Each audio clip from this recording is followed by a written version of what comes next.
नमस्ते सभी को।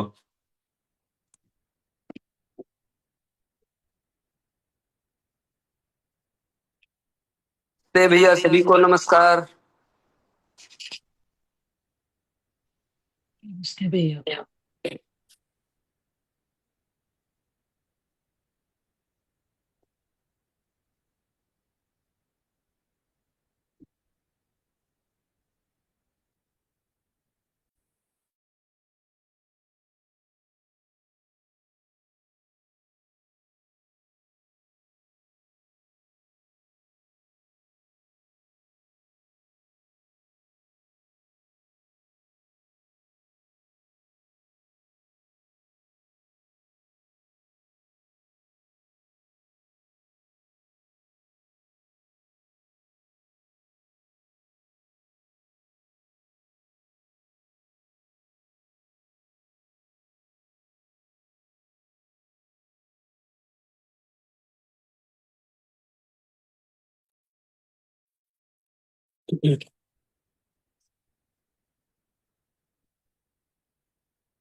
भैया अपन शुरू करें क्या, क्योंकि आज सुरेंद्र पाल जी शायद नहीं आएंगे। हैं? हाँ भैया, तो दीदी पढ़ सकते हैं। हाँ, सुबह दीदी आप। पढ़ लीजिए, या सुबह दीदी व्याख्या कर लें, मैं पढ़ लेता हूँ, जैसा भी उनका मन है। नहीं भैया, आप व्याख्या करिए, मैं पढ़ लेती हूँ या विजय भैया भी पढ़ सकते हैं। हाँ ठीक है, मतलब कोई भी पढ़ सकता है, कोई भी व्याख्या कर सकता है। 3 साल हो गए पढ़ते हुए, जी। है ना। तो जो मूल तत्व हैं वो उनका तो सेंस मेरे ख्याल से ग्रुप में लगभग जो कंटिन्यूअस बने हुए हैं उनको सबको आ ही गया होगा, जी है ना। ठीक है भैया। मैं जी पेज नंबर 32 तक हम लोग पीडीएफ में पहुंच गए थे। हाँ, 32 के लास्ट पैराग्राफ से शुरू करना है, मानव जी शरीर। हम्म, जी। तो शुरू करूं पढ़ना फिर। हाँ जी जी। सभी को नमस्ते। हम लोग अनुभवात्मक अध्यात्मवाद के पीडीएफ में पेज नंबर 32 से जो आखिरी पैराग्राफ है वहां से पढ़ना शुरू कर रहे हैं। मानव शरीर द्वारा सहज पूर्ण जागृति प्रमाणित होने की व्यवस्था, आवश्यकता, अस्तित्व सहज रूप में ही निहित है, क्योंकि अस्तित्व स्थिर है, विकास एवं जागृति निश्चित है। जागृति को प्रमाणित करना जीवन अपेक्षा है। जागृति सुख, शांति, संतोष, आनंद है। इसे भले प्रकार से देखा गया है। इसकी जीवन सहज निरंतरता होती है, क्योंकि जीवन नित्य है। जीवन सहज जागृति अक्षुण्ण होना भावी है। ऐसी जागृति और जागृति की अक्षुण्णता की प्यास हर व्यक्ति में निहित है। अतएव जीवन जागृति प्रणाली को परंपरा में अपनाना एक अनिवार्यता है। जीवन अपने में अनुभव, बोध, चिंतन, साक्षात्कार सहित ही किया गया चित्रण, विश्लेषण, तुलन, चयन और आस्वादन स्वाभाविक रूप में न्यायिक, समाधान पूर्ण और प्रामाणिकता सहज अभिव्यक्ति, संप्रेषणा, प्रकाशन सहज कार्य व्यवहार है। यही अनुभवात्मक अध्यात्मवाद की आवश्यकता, उपयोगिता, सदुपयोगिता, प्रयोजनीयता की को पहचानने और व्यक्त होने का आधार हुआ। मूलतः इस अनुसंधान के मूल में रूढ़ियों के प्रति अविश्वास, पंथ के प्रति अविश्वास रहा है। सार रूप में, वेदांत रूप में मोक्ष और बंधन पर जो कुछ भी वांग में उपलब्ध है, उस पर हुई शंका, परिणामता निधिध्यासन, समाधि, मनोनिरोध, दृष्टाविधि के लिए जो कुछ भी उपदेश है, उसी के आधार पर प्रयत्न और अभ्यास किया गया। निर्विचार स्थिति की को प्राप्त करने के बाद परंपरा जिसको समाधि, निधिध्यासन, पूर्ण बोध, निर्वाण, जो कुछ भी नाम लिया है, इसी स्थली में मूल शंका का उत्तर नहीं मिल पाया। परिणामता इसके विकल्प के लिए तत्पर हुए।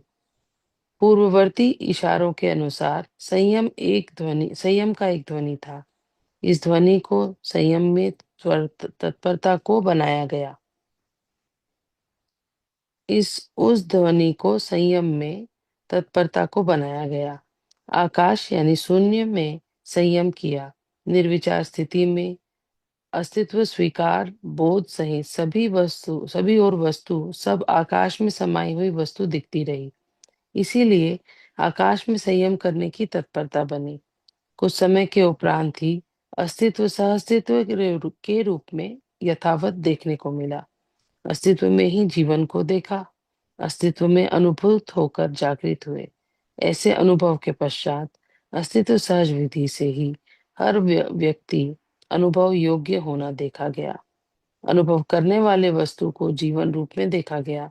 इसी आधार पर अनुभवात्मक अध्यात्मवाद को प्रस्तुत करने में सहज सहज प्रवृत्ति उद्गमित हुई। यह मानव सम्मुख प्रस्तुत है। जी भैया। जी दीदी। तो हम लोग सब जो है अनुभवात्मक अध्यात्मवाद का पठन और अध्ययन कर रहे हैं। आज पेज नंबर 32 के लास्ट पैराग्राफ से शुरू कर रहे हैं। इसमें बाबा जी बता रहे हैं कि मानव जीवन जो है के जागृत होने की अस्तित्व में सहज ही व्यवस्था है। मतलब जागृत होना और जागृति को प्रमाणित करने की अस्तित्व सहज व्यवस्था है। तो अस्तित्व सहज जो व्यवस्था है वो मतलब वो है ही है। मतलब उसमें केवल हमको जो जागृति के लिए स्वयं के लिए जो प्रयास करना है उसको करने से वो जागृति सुनिश्चित हो सकती है। अस्तित्व स्थिर है, विकास एवं जागृति निश्चित है। तो जो जागृति है वो अस्तित्व में निश्चित है। मतलब जो भी जीवन है उनकी सबकी जागृति निश्चित है। बस उसमें उसके जागृति की परंपरा होने की आवश्यकता है और उसके लिए जो भी प्रयास हैं उसको करने की आवश्यकता है। इस तरह से हर मानव के जागृत होने का प्रावधान है, व्यवस्था है। जागृति को प्रमाणित करना जीवन अपेक्षा है। जो जीवन है उसकी अपेक्षा जागृति को प्रमाणित करना है। उसी जीवन अपेक्षा के क्रम में बार बार जो है वो शरीर धारण करता है, क्योंकि जो जीवन अपेक्षा है वो मानव शरीर के साथ ही पूरी होगी। मतलब जागृति की जो अपेक्षा है जीवन को वो मानव शरीर के साथ ही पूरी होती है। इसलिए इसी अपेक्षा के साथ बार बार वो शरीर धारण करता है। हम पहले भी इसको पढ़ चुके हैं कि शरीर धारण करता है और जब उसको परंपरा में जागृति की कोई परंपरा नहीं मिलती, निश्चित विधि नहीं मिलती, तो जो जो भी हो रहा है उसके आसपास परिवार में मजबूरन उसको करने लगता है और फिर इस तरह से वो शरीर यात्रा उसकी अनावश्यकता में खत्म हो जाती है। और फिर वो शरीर यात्रा के लिए फिर से उसी अपेक्षा के साथ फिर से शरीर यात्रा प्रारंभ करता है। जागृति सुख शांति संतोष आनंद है। इसे भले प्रकार से देखा गया है। इसकी जीवन सहज निरंतरता होती है क्योंकि जीवन नित्य है। अगर जागृति एक बार हो गई तो उसकी निरंतरता है। और जागृति मतलब जीवन की जो अपेक्षा है सुख शांति संतोष आनंद, वो जागृति पूर्वक ही प्राप्त होती है या सफल होती है। इस तरह से जीवन निरंतर है, जीवन नित्य है। इसलिए जो जीवन में जो जागृति सुनिश्चित होती है किसी भी एक क्षण में, उसके बाद वो है उसकी निरंतरता है। जीवन सहज जागृति अक्षुण्ण होना भावी है। ऐसी जागृति और जागृति की अक्षुण्णता की प्यास हर व्यक्ति में निहित है।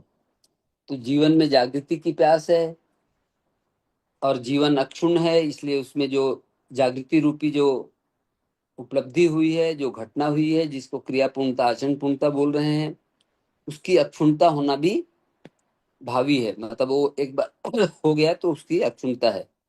अतएव जीवन जागृति प्रणाली को परंपरा में अपनाना एक अनिवार्य है। तो आवश्यकता किस बात की है कि जीवन जागृति की जो परंपरा है, जो प्रणाली है, जो व्यवस्था है, उसको एक बार मानव अपना ले इस धरती पर। उसके बाद जो है उसकी आने वाली सभी पीढ़ियां जो है उस जागृति को प्राप्त करेंगी और उसको प्रमाणित करेंगी। जीवन अपने में अनुभव बोध चिंतन सहित ही किया गया चित्रण विश्लेषण तुलन चयन और आस्वादन स्वाभाविक रूप में न्यायिक समाधानपूर्ण और प्रमाणिकता सहज अभिव्यक्ति संप्रेषणा प्रकाशन सहज कार्य व्यवहार होना देखा गया है। तो यहाँ पे बाबा जी बता रहे हैं कि जीवन में अनुभव के अनुसार बोध चिंतन सहित, मतलब अनुभव बोध चिंतन जो है एक समुच्चय है जो अनुभव के साथ होता है, अनुभव के बाद होता है। तो इसके साथ जो भी किया गया चित्रण है, विश्लेषण है, तुलन है, चयन है, आस्वादन है, वो जो भी होगा स्वाभाविक रूप से न्यायपूर्ण होगा, समाधानपूर्ण होगा, प्रमाणिक प्रमाणिक होगा। और इस तरह से जो भी उस जीवन की या उस मानव की अभिव्यक्ति होगी, वो सब न्याय, समाधान और प्रमाणिकता उसके कार्य व्यवहार में देखने को मिलेगा। अभी क्या है, अभी भी हमें चित्रण, विश्लेषण, तुलन, चयन, आस्वादन कर रहे हैं बिना जागृति के या बिना अनुभव के। पर अभी और न्यायपूर्ण, समाधानपूर्ण और प्रमाणित नहीं हो पा रहे हैं, क्योंकि अनुभव का वो नहीं है उनको। अनुभव का जो फीडबैक बोलना चाहिए, अनुभव की रोशनी में ये क्रियाएं नहीं हो रही हैं, इसलिए ये न्यायपूर्ण, समाधानपूर्ण नहीं हो रही हैं। तो अनुभव के बाद ये सारी क्रियाएं जो है न्यायपूर्ण, समाधानपूर्ण और प्रमाणित होंगी।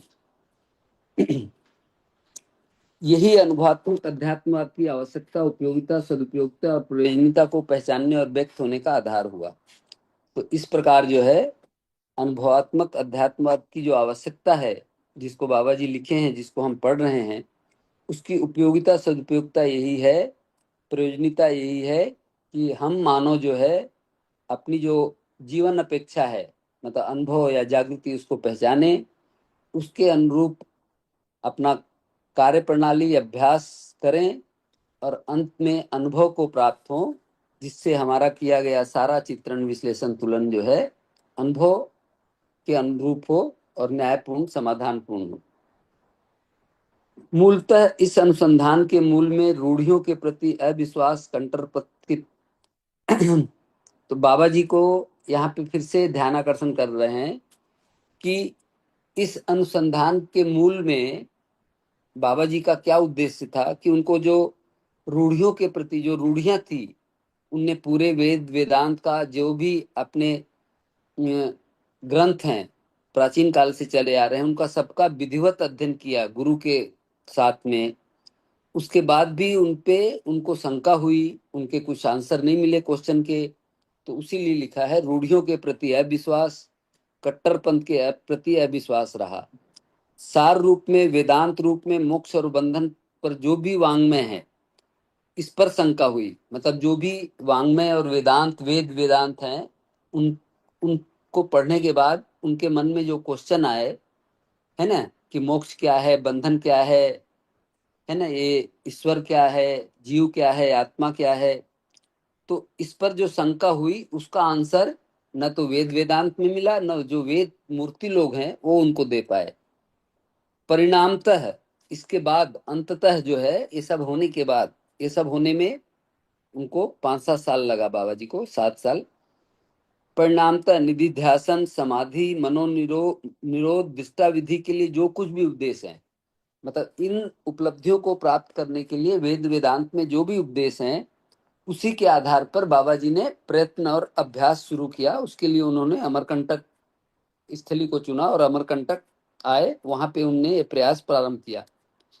निर्विचार स्थिति को प्राप्त करने के बाद, मतलब परंपरा जिसको समाधि बोलती है, निधिध्यासन बोलती है, पूर्ण बोध बोलती है, निर्वाण बोलती है, जो कुछ भी बोलती है, जो अंतिम उपलब्धि है एक मानव की हो सकती है वेद वेदांत के हिसाब से, उसको प्राप्त करने के बाद भी बाबा जी की जो मूल शंकाएं हैं, उनका उत्तर नहीं मिला। तो उसका उत्तर नहीं मिला, तब जो है बाबा जी ने, मतलब इसमें पतंजलि योग सूत्र में एक संयम, एक जो आप सब लोगों ने, हम लोगों ने, सबने पढ़ाई है, कि संयम के बारे में सुना था, पढ़ा था, तो बाबा जी ने सोचा कि इसको करके देखते हैं। पर उसके संयम में जो है कोई ना कोई विभूति, जो चीज को चमत्कार बोलते हैं, मतलब बोलचाल की भाषा में, उनके लिए सारे अभ्यास दिए हुए हैं कि ये वाला अगर चमत्कार चाहिए, जैसे आप हवा में उड़ सकते हैं, तो उसके लिए ये अभ्यास कीजिए, पानी में चलना है तो ये अभ्यास कीजिए। तो बाबा जी को इनमें कोई रुचि नहीं थी, तो फिर बाबा जी ने अपना एक डिजाइन बनाया संयम का, और आकाश में संयम किया। तो उस विधि भी उनने उल्टा कर दी। जैसे अपन पढ़ते हैं धारणा, ध्यान, समाधि के बाद संयम है, तो बाबा जी ने संयम, धारणा, ध्यान करके उसको उल्टा करके संयम किया। तो पूर्ववर्ती इशारों के अनुसार संयम का एक ध्वनि था, उस ध्वनि को, अब यहाँ पे देख लीजिए, एक लाइन लिखी है, परिणामतः इसके विकल्प के लिए तत्पर हुए। मतलब जो ग्रंथों में जो भी अंतिम समाधि बोली गई है वो उससे शंका नहीं मिली, तो इसके विकल्प के लिए तत्पर हुए, मतलब इसका कोई विकल्प होगा उसके लिए तत्पर हुए। तो यही से उनका विकल्प जो है, जिसको कुछ लोग अभी भी, हमारे कुछ भाई बहन और जो प्रबोधक हैं, वो भी इसको विकल्प नहीं मानते हैं कि मध्यस्थ दर्शन विकल्प नहीं है और ये पहले से लिखा हुआ है, उसी में से कुछ बाबा जी ने जोड़ दिया है, ऐसा ऐसा ध्वनि सुनते रहते हैं। तो बाबा जी उस सन 70 में, 60 68 70 में जब उनको समाधि हुई, उसी के बाद विकल्प के लिए उनने प्रयास किया, और जो उनको ज्ञान मिला उसको उनने विकल्प के रूप में प्रस्तुत किया। पूर्ववर्ती इशारों के अनुसार संयम का एक ध्वनि था, उस ध्वनि को संयम में तत्परता को बनाया, आकाश शून्य में संयम किया, निर्विचार स्थिति में अस्तित्व स्वीकार बोध सहित सभी और वस्तु सब आकाश में समाई हुई वस्तु दिखती रही, इसलिए आकाश में संयम करने की तत्परता बनी। कुछ समय के उपरांत ही अस्तित्व सअस्तित्व रूप में यथावत देखने को मिला। इस प्रकार बाबा जी ने जो संयम किया, पूरी संयम की अवधि 2 से 5 साल की बताते हैं, क्योंकि उस समय में बाबा जी को जो काल का जो है वो नहीं रहता था, भान नहीं रहता था, इसलिए मतलब जो बाबा जी के घर वाले बताते हैं, माता जी और अम्बा दीदी वगैरह, उनके अनुसार 2 से 5 साल लगभग संयम रहा। तो संयम काल में उनने पूरे अस्तित्व को देखा, अस्तित्व को सहअस्तित्व के रूप में देखा, जीवन को देखा, परमाणुओं को देखा, परमाणु अंशों को देखा, सारे क्रियाकलाप देखे, अस्तित्व में जो व्यवस्था है, अस्तित्व सहज जो व्यवस्था है चारों अवस्थाओं की, उसको देखा, ये सब चीज देखा। कुछ समय के उपरांत ही अस्तित्व सहअस्तित्व रूप में यथावत देखने को मिला, अस्तित्व में ही जीवन को देखा गया, अस्तित्व में अनुभूत होकर जागृत हुए। ऐसे अनुभव के पश्चात, तो बाबा जी ने इसको अनुभव बोला है, जो बाबा जी को संयम के बाद में जो पूरा ज्ञान हुआ, इसको अनुभव बोला है। पर परंपरा में समाधि को भी अनुभव बोला गया है, जबकि उस पर बाबा जी का कहना है, हम लोग की जो व्यक्तिगत भी चर्चा हुई, क्योंकि उसके बारे में बाबा जी ने लिखा बहुत कम है, बोले ज्यादा हैं, कि समाधि में कोई ज्ञान नहीं होता, बस एक ज्ञान होता है कि मैं हूं और ब्रह्म है। ब्रह्म मने जिसको हम ईश्वर बोल रहे हैं, व्यापक बोल रहे हैं, एक ऐसी कोई वो वस्तु है जो सब जगह दिखाई व्याप्त है, महसूस हो रही है, और मैं हूं, इसके अलावा अस्तित्व में कुछ नहीं है। तो न तो जीवन का बोध हुआ, मैं मतलब आत्मा जो भी बोल रहे हैं उसका एक वो रहता है, बोध रहता है, और ब्रह्म का बोध रहता है, बाकी कोई जड़ चैतन्य कोई इकाइयों का बोध नहीं रहता, क्या व्यवस्था है, क्या अस्तित्व है, क्या सहअस्तित्व है, कुछ नहीं रहता।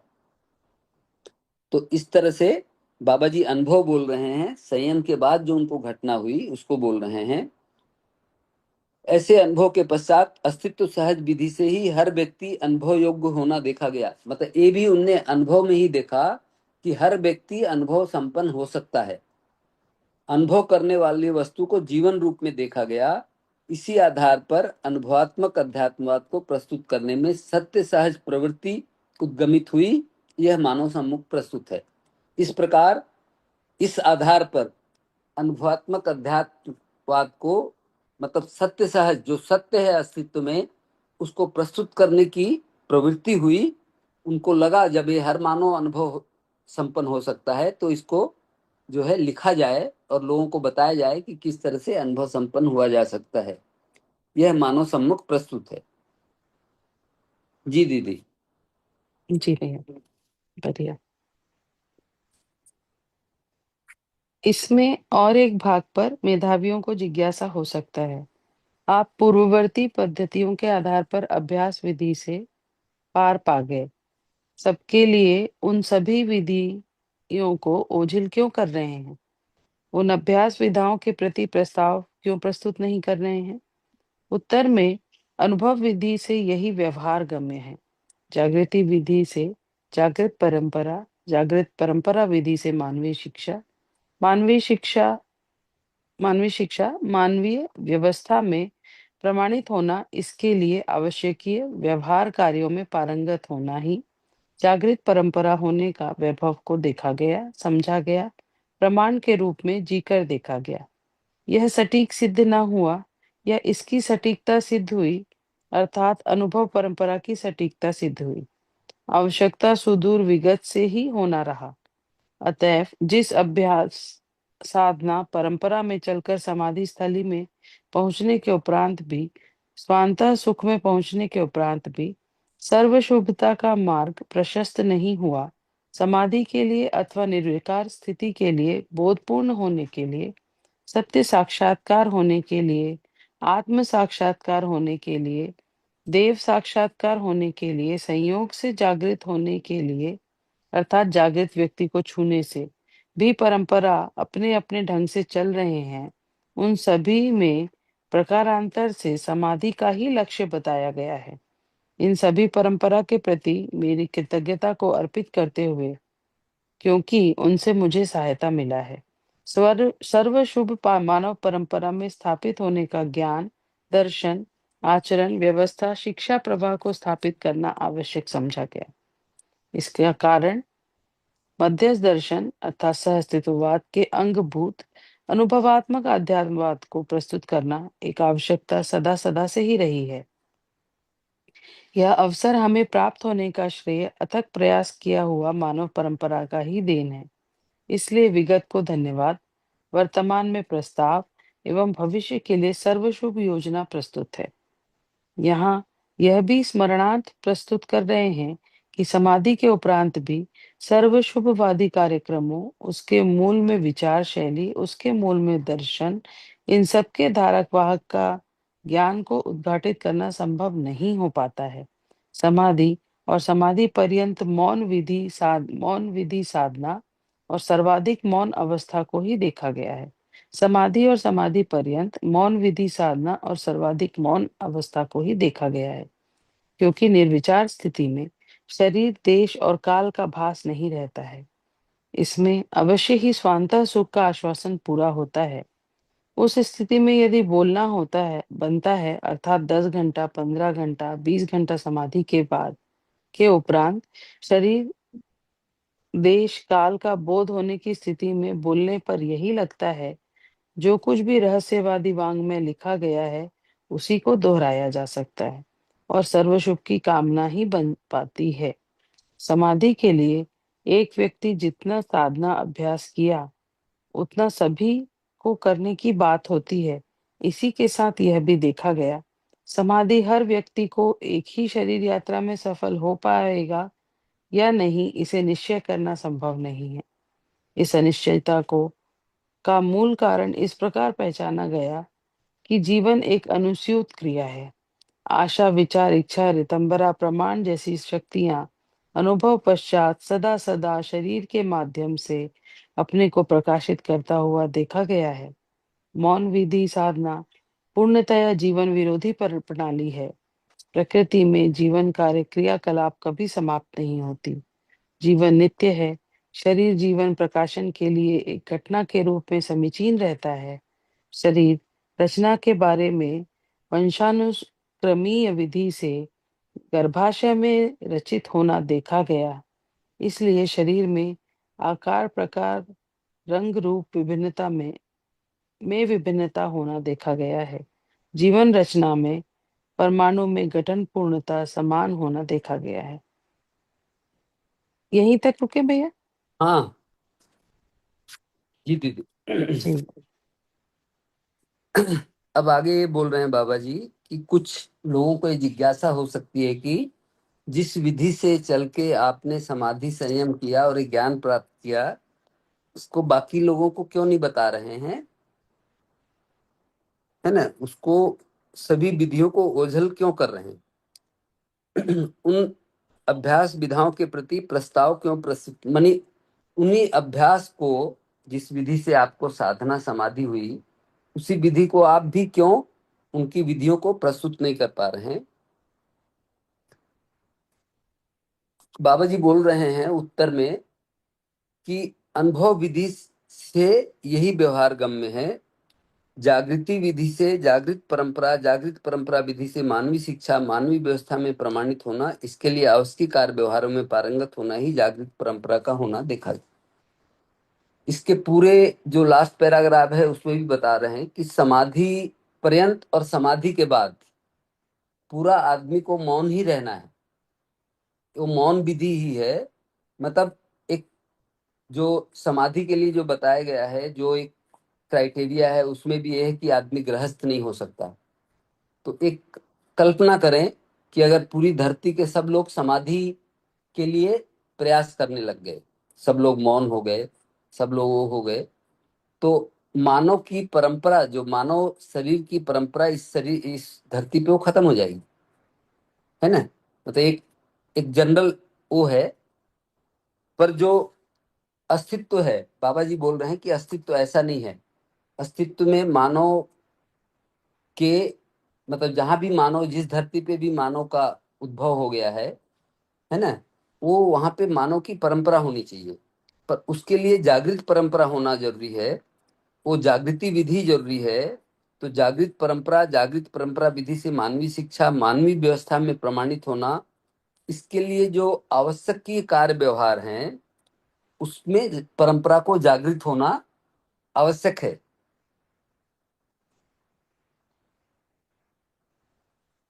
यह सटीक सिद्ध हुआ या इसकी सटीकता सिद्ध हुई, मतलब जो बाबा जी ने जो अनुभव विधि या जागृति विधि, अध्ययन विधि, शिक्षा विधि जो प्रस्तुत की है, इसके माध्यम से जो है ये सारी चीजें, मानवीय शिक्षा मानवीय परंपरा मानवीय व्यवस्था, है ना, ये प्रमाणित होना संभव है। इसकी व्यवस्था है, नियति सहज व्यवस्था है। और ये सब चीजों की आवश्यकता, मतलब सुदूर विगत विगत से, बाबा जी सुदूर विगत मतलब बोल रहे हैं जब से मानव इस धरती पर आया है। जैसे अपन इस धरती का इवोल्यूशन पढ़ते हैं तो पदार्थावस्था के बाद पानी, पानी के बाद प्राणावस्था, प्राणावस्था के जीवावस्था, जीवावस्था के बाद मानव। तो मानव को इस धरती के में आने के लिए हो सकता है करोड़ों साल लगे होंगे, इस धरती के बनने के बाद या इस धरती के उसके बाद करोड़ों साल के बाद जो है मानव इस धरती पे, मानव का प्रकटन हुआ होगा। जब से प्रकटन हुआ होगा, उसके लिए कुछ लोग बोलते हैं 10,000 साल हुए हैं, कुछ बोलते हैं लाख साल, 2 लाख साल। जब से, तब से जो है मानव इस इसके लिए, मतलब जीवन अपेक्षा सुख शांति संतोष आनंद और जो मानव अपेक्षा है उसकी कामना करता ही रहा है। अतएव जिस अभ्यास साधना परंपरा में चलकर समाधि स्थली में पहुंचने के उपरांत भी, स्वांत सुख में पहुंचने के उपरांत भी, तो यहाँ पे बाबा जी बोल रहे हैं कि जो जो अंतिम स्थली समाधि स्थली, वहां पहुंच के स्वांत सुख तो उपलब्ध हो जाता है, मतलब आदमी दुख से मुक्त हो जाता है ना। पर उसकी कोई परंपरा नहीं है। तो सर्व शुभ के लिए, मतलब समाधि से जो समाधि तप्त लोग हैं या समाधि प्राप्त लोग हैं, उस सब के लिए, पूरी धरती पे सब मानव के लिए सर्व शुभ का कोई एक मार्ग दे दें, एक कोई राजमार्ग बता दें कि इस विधि से चल के पूरी धरती पे सर्व शुभ होगा, सबका शुभ होगा और मानवीय परंपरा होगी, ऐसा कोई मार्ग समाधि से निकल के नहीं आता है। समाधि के लिए अथवा निर्विकार स्थिति के लिए, बुद्ध पूर्ण होने के लिए, सत्य साक्षात्कार होने के लिए, आत्म साक्षात्कार होने के लिए, देव साक्षात्कार होने के लिए, संयोग से जागृत होने के लिए, मतलब जो जो भी विधि बताए हैं, जागृत व्यक्ति को छूने से जागृत हो जाएगा, उसके आशीर्वाद से जागृत हो जाएगा, ये सब बताया हुआ है, को भी परंपरा अपने ढंग से चल रहे हैं। उन सभी में प्रकारांत से समाधि का ही लक्ष्य बताया गया है। मतलब सारी जो परंपराएं हैं, जो भी वेद वेदांत की जो परंपराएं हैं, उनमें सब में लक्ष्य जो है समाधि ही बताया गया है। उन सभी परंपरा के प्रति मेरा कृतज्ञता को अर्पित करते हुए सर्वशुभ मानव परंपरा में स्थापित होने का ज्ञान दर्शन आचरण व्यवस्था शिक्षा प्रवाह को स्थापित करना आवश्यक समझा गया। बाबा जी बोल रहे हैं, मैं वो जो परंपराएं हैं उनके लिए मेरे मन में कोई दुर्भाव नहीं है, मैं उनके प्रति कृतज्ञ हूँ, क्योंकि अगर वो नहीं होती तो मेरे को अनुभव नहीं होता, मेरे को ज्ञान नहीं होता। मैं उसी विधि से, समाधि विधि से जो है मेरे को ज्ञान प्राप्त हुआ है, इसलिए उनके प्रति मेरे मन में कृतज्ञता है।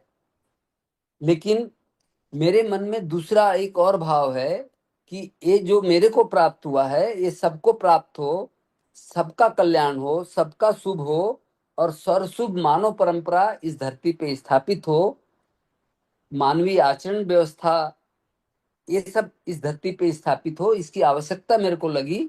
इसलिए मैंने इसको मध्यस्थ दर्शन सहअस्तित्ववाद को और उसके अंतर्गत अनुभवात्मक अध्यात्मवाद को प्रस्तुत करने की मेरी इच्छा हुई, कामना हुई, आवश्यकता लगी, इसलिए मैंने उसको प्रस्तुत किया।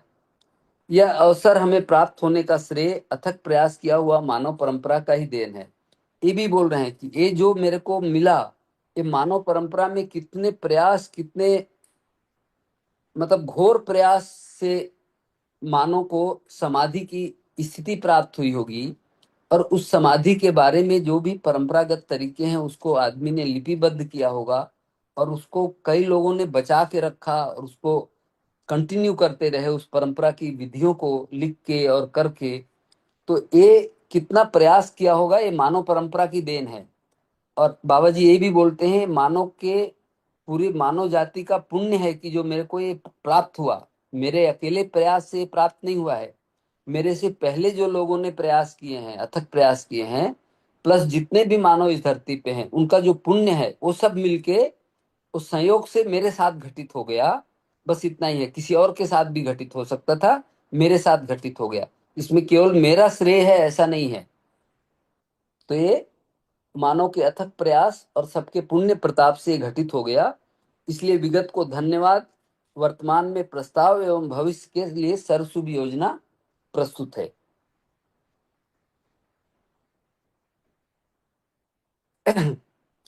यहाँ भी फिर से बाबा जी बोल रहे हैं कि समाधि के उपरांत भी सर्वशुभवादी कार्यक्रमों, उसके मूल में विचार शैली, उसके मूल में दर्शन, इन सबके धारक वाहक का ज्ञान को उद्घाटित करना संभव नहीं हो पाता। क्योंकि देखिए हमको आपको समाधि, जो हम लोग इस ग्रुप में जुड़े हुए हैं उनको तो किसी को समाधि हुई नहीं। हमने भी समाधि के बारे में पढ़ा है, पतंजलि योग सूत्र को भी पढ़ा है मैंने, उसमें भी समाधि का वर्णन है। तो उसको अगर किसी को पढ़ना है तो उसको पढ़ के देखिए। उसमें जो पहला नियम यम नियम है, पहला स्टेप, इस तरह से 8वें स्टेप में समाधि है ना, अष्टांग योग भी बोलते हैं उसको। तो उसको आप यम नियम को पढ़ेंगे तो आपको लगेगा ये यम नियम करना ही मेरे लिए बहुत कठिन काम है, हो सकता है एक शरीर यात्रा यम नियम को साधने में ही लग जाए, है ना। तो बाबा जी ये बोल रहे हैं कि समाधि के उपरांत भी सर्वशुभवादी कार्यक्रमों, मतलब जो सर्वशुभ के लिए जो कार्यक्रम होने चाहिए, उनके मूल में जो विचार शैली होनी चाहिए, उनके मूल में जो दर्शन होना चाहिए, जो ज्ञान होना चाहिए, उसका उद्घाटन करना संभव नहीं हो पाता है समाधि के बाद। समाधि और समाधि पर्यंत मौन विधि साधना सर्वाधिक मौन अवस्था को ही देखा गया है, क्योंकि निर्विचार स्थिति में शरीर, देश और काल का भास नहीं रहता। मतलब समाधि की स्थिति में शरीर का भान नहीं रहता, काल का नहीं रहता है ना, और देश का नहीं रहता है, और आदमी निर्विचार स्थिति में रहता है, विचार ही नहीं आता है कुछ उसको। इसमें अवश्य ही स्वांत सुख का आश्वासन पूरा होता है। उस स्थिति में यदि बोलना बनता है, अर्थात 10 घंटे, 15 घंटे, 20 घंटे समाधि के उपरांत शरीर, देश और काल का बोध होने की स्थिति में बोलने पर यही लगता है जो कुछ भी रहस्यवादी वांग में लिखा गया है उसको दोहराया जा सकता है और स्वर्ग सुख की कामना बनती है। मतलब जो भी वेद वेदांत में लिखा गया है, वांग में लिखा गया है, वो सही है ऐसा दोहराया जा सकता है और सर्व शुभ की कामना बनती है। पर सर्व शुभ की कामना के लिए को पूरा करने के लिए कोई विचार, कोई दर्शन, कोई विधि जो है समाधि से प्रकट नहीं हो पाती है। समाधि के लिए एक व्यक्ति जितना साधना अभ्यास किया उतना सभी को करने की बात होती है, मतलब सभी को उतना ही करना पड़ेगा। इसी के साथ यह भी देखा गया कि समाधि हर व्यक्ति को एक शरीर यात्रा में सफल होगा कि नहीं, इससे निश्चय करना संभव नहीं होता। बाबा जी बोलते हैं जिनको समाधि प्राप्त हुई है वो भी किसी व्यक्ति को ये नहीं बता सकते कि तुमको 10 साल में, 20 साल में या 10 शरीर यात्रा में समाधि होगी, ऐसा वो भी निश्चित समय नहीं बता पाते किसी दूसरे के बारे में। इस अनिश्चितता का मूल कारण इस प्रकार पहचाना गया कि जीवन एक अनुस्यूत क्रिया है। तो बाबा जी बोल रहे हैं जो समाधि के जो लक्ष्य को पूरा करने के लिए या प्राप्त करने के लिए जो अनिश्चितता है, मतलब काल की जो अनिश्चितता है, उसका जो मूल कारण है, बाबा जी बोल रहे हैं कि जीवन जो है एक अनस्यूत क्रिया है, जीवन एक निरंतर क्रिया है, और जीवन में आशा, विचार, इच्छा, रितंभरा, प्रमाण जैसी शक्तियां हमेशा रहती हैं, और समाधि इनको, मतलब आशा, विचार, इच्छा को चुप करने की प्रक्रिया है। जबकि जीवन में ये मतलब स्वाभाविक क्रिया है। तो शरीर के माध्यम से अपने को प्रकाशित करता देखा गया है। तो जो आशा, विचार, इच्छा जो ये हैं, ये सब शरीर के माध्यम से अपने को प्रकाशित करती रहती हैं क्रियाएं, हमको रोज दिखाई देता है। मौन विधि साधना पूर्णतः जीवन विधि प्रणाली है, जीवन विरोधी प्रणाली है। प्रकृति में जीवन क्रियाकलाप कभी समाप्त नहीं होती। मतलब जीवन के जो क्रियाकलाप हैं, आशा, विचार, इच्छा, रितंभरा, प्रमाण जो भी हैं, जो भी शक्तियां और बल हैं, ये कभी समाप्त नहीं होते, निरंतर है।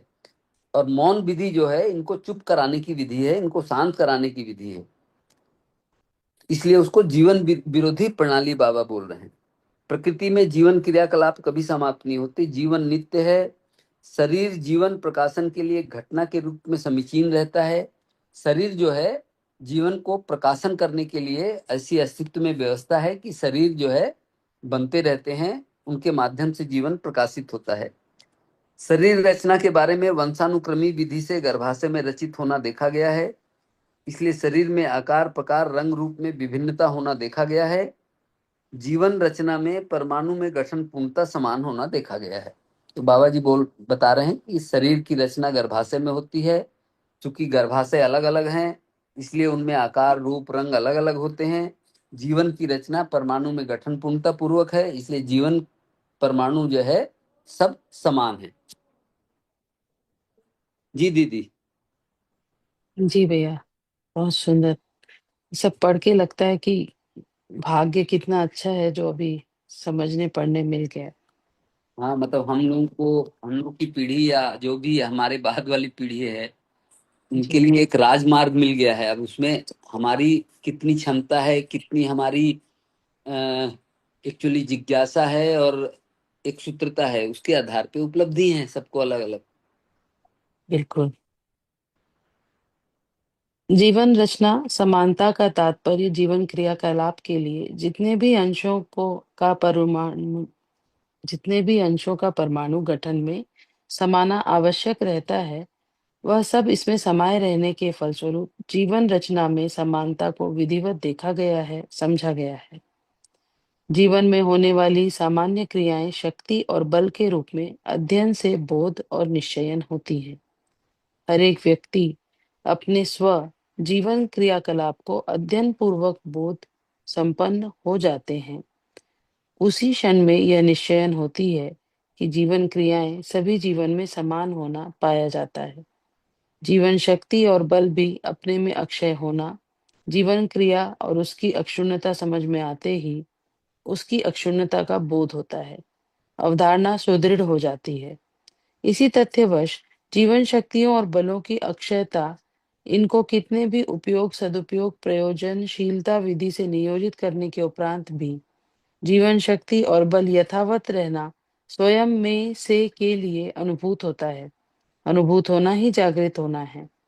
जीवन ज्ञान सहित ही जीवन में अनुभूत होना स्वाभाविक होता है। फलस्वरूप जीवन सहज जागृति, मानव सहज जीवन लक्ष्य समान होना विदित होता है। इस प्रकार जीवन लक्ष्य, जीवन शक्तियां, जीवन बल, जीवन सहज क्रियाकलाप और जीवन रचना प्रत्येक जीवन में समान होना अनुभव होता है। फलस्वरूप सहअस्तित्व में विश्वास होना, अनुभव होना स्वाभाविक है। फलस्वरूप सर्वशुभ में से के लिए जीना स्वाभाविक प्रक्रिया बनती है। यही सार्वभौम व्यवस्था और अखंड समाज का मूल सूत्र होना पाया जाता है, न कि शरीर रचना की विविधता। जागृत जीवन विधि से ही मानव परंपरा में अनुभव प्रमाण और प्रयोग प्रमाण व्यवहार में सार्थक विधि से प्रमाणित होता है। यही अनुभव मूलक जागृति सहज जीने की कला उसकी महिमा है। अस्तित्व में दो ध्रुव पहले स्पष्ट किए जा चुके हैं, अस्तित्व स्थिर, विकास और जागृति निश्चित। इन्हीं दो ध्रुवों के मध्य में मानव संचेतना और व्यवहार देखने को मिलता है। क्योंकि अस्तित्व में ही मानव परंपरा अविभाज्य वर्तमान है। अतएव मानव अपने जीवन सहज जागृति पूर्वक समाधानित और समृद्धि संपन्न होना पाया जाता है। अस्तित्व में अनुभव ही जागृति का परम प्रमाण है। यह व्यवहार में ही सार्थक और परंपरा सहज प्रयोजन सार्थक होना पाया जाता है। परंपरा सहज जागृति सर्वशुभ का सूत्र और स्रोत होना देखा गया है। ठीक है भैया ठीक है। हाँ दीदी। जी। अब यहाँ पे बाबा जी जो है जीवन रचना की समानता के बारे में थोड़ा सा उल्लेख किया है कि कई जगह सभी को हमको पता है कि गठनपूर्ण परमाणु में जो परमाणु है उसकी जो संरचना है वो कैसे है कि मध्यांश में एक अंश है ना, फिर 2 हैं, फिर 8 हैं, 18 हैं, 32 हैं, ये हमको पता ही है। तो यहाँ पे वही बोल रहे हैं कि जीवन रचना समानता का तात्पर्य जीवन क्रियाकलाप के लिए जितने भी अंशों का गठनपूर्ण अंशों का परमाणु गठन में समाना आवश्यक रहता है वह सब इसमें समाये रहने के फलस्वरूप जीवन रचना में समानता को विधिवत देखा गया है, समझा गया है। मतलब जीवन के लिए जितने परमाणु अंशों की जीवन परमाणु के लिए जितने परमाणु अंशों की आवश्यकता है गठन में, उतना होने के बाद ही जीवन जो है गठन पूर्ण होता है, ये हम सबको पता है। इसलिए हर जीवन समान है। हर जीवन काहे में समान है? उसकी बल समान है, शक्तियां समान है, वो स्थिर है, मतलब अमर है। उसकी जो जागृति की जो कामना है वो सबकी एक जैसी है। सुख शांति संतोष की उनकी जो कामना है वो सब एक जैसी है। इस तरह से जो है जीवन परमाणु में समानता है, गठन में भी समानता है और उनके बलों और शक्तियों में भी समानता है। जीवन में होने वाली सामान्य क्रियाएं शक्ति और बल के रूप में अध्ययन से बोध और निश्चयन होती है। मतलब जब हम अध्ययन करते हैं तो जीवन की शक्तियों और बलों का जब अध्ययन करते हैं तो जीवन के बारे में जब बोध होता है, मतलब जीवन का जब बोध होता है तो उसकी जो शक्ति और बल हैं उनका निश्चयन या उनका हमको समझ होती है। हर एक व्यक्ति अपने स्व जीवन क्रियाकलाप को अध्ययन पूर्वक बोध संपन्न हो जाते हैं। मतलब जीवन मतलब हमको अपने ही जीवन का अध्ययन करना है ना। तो अपने जीवन का अध्ययन करना है तो जो हमारी आशा विचार इच्छा है उसका होते हुए फिर साक्षात्कार, फिर बोध, फिर अनुभव, इसी स्थिति में पहुंचते हैं। तो उसी क्षण में यह निश्चित होता है कि जीवन क्रियाएं सभी जीवन में समान होना पाया जाता है। जब हमको अपने जीवन का बोध होता है या अनुभव होता है, उसी क्षण हमको ये भी समझ में आता है कि सभी जीवनों में अक्षय बल, अक्षय शक्तियां या जो बल और शक्तियां हैं वो समान होती। जीवन शक्ति और बल भी अपने में अक्षय होना, जीवन क्रिया और उसकी अक्षुण्णता समझ में आते ही उसकी अक्षुण्णता का बोध होता है। और जब जीवन का बोध होता है तो ये भी समझ में आता है कि जीवन की जो शक्ति और बल हैं वो भी अक्षुण्ण है। अक्षुण्ण माने जो कभी खत्म नहीं होते, कभी समाप्त नहीं होते, क्योंकि जीवन नित्य है, जीवन अमर है ना। इसलिए उसकी शक्तियां और बल भी नेचुरली अमर हैं, इसलिए अक्षुण्ण है। तो ये अक्षुण्णता भी जो है जीवन का बोध होने के साथ ही जीवन बल और शक्तियों की अक्षुण्णता भी समझ में आती है और धारणा सुदृढ़ हो जाती है। अभी हमको कहीं न कहीं जो अ, मृत्यु भय है, जिसको प्राण भय भी बोला गया है, उसका डर रहता ही है। मतलब हम जब तक जीवन का बोध नहीं हो जाएगा तब तक मृत्यु भय से मुक्त नहीं होंगे। अब आप ये देखिए जीवन का ज्ञान होने के बाद में मृत्यु भय से आदमी मुक्त होता है।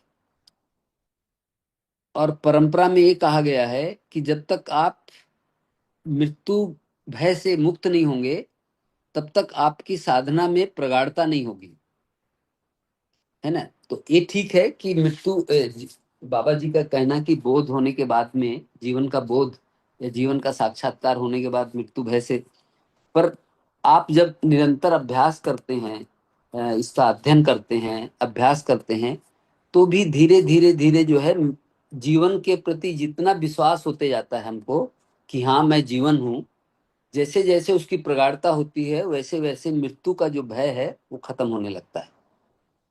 मृत्यु का भय अधिकांशतः इसलिए होता है कि जीवन की जो आकांक्षाएं हैं वो पूरी नहीं हुई, तो ऐसा लगता है कि ये हमको सुख शांति संतोष आनंद मिला नहीं और हम चले जाएंगे।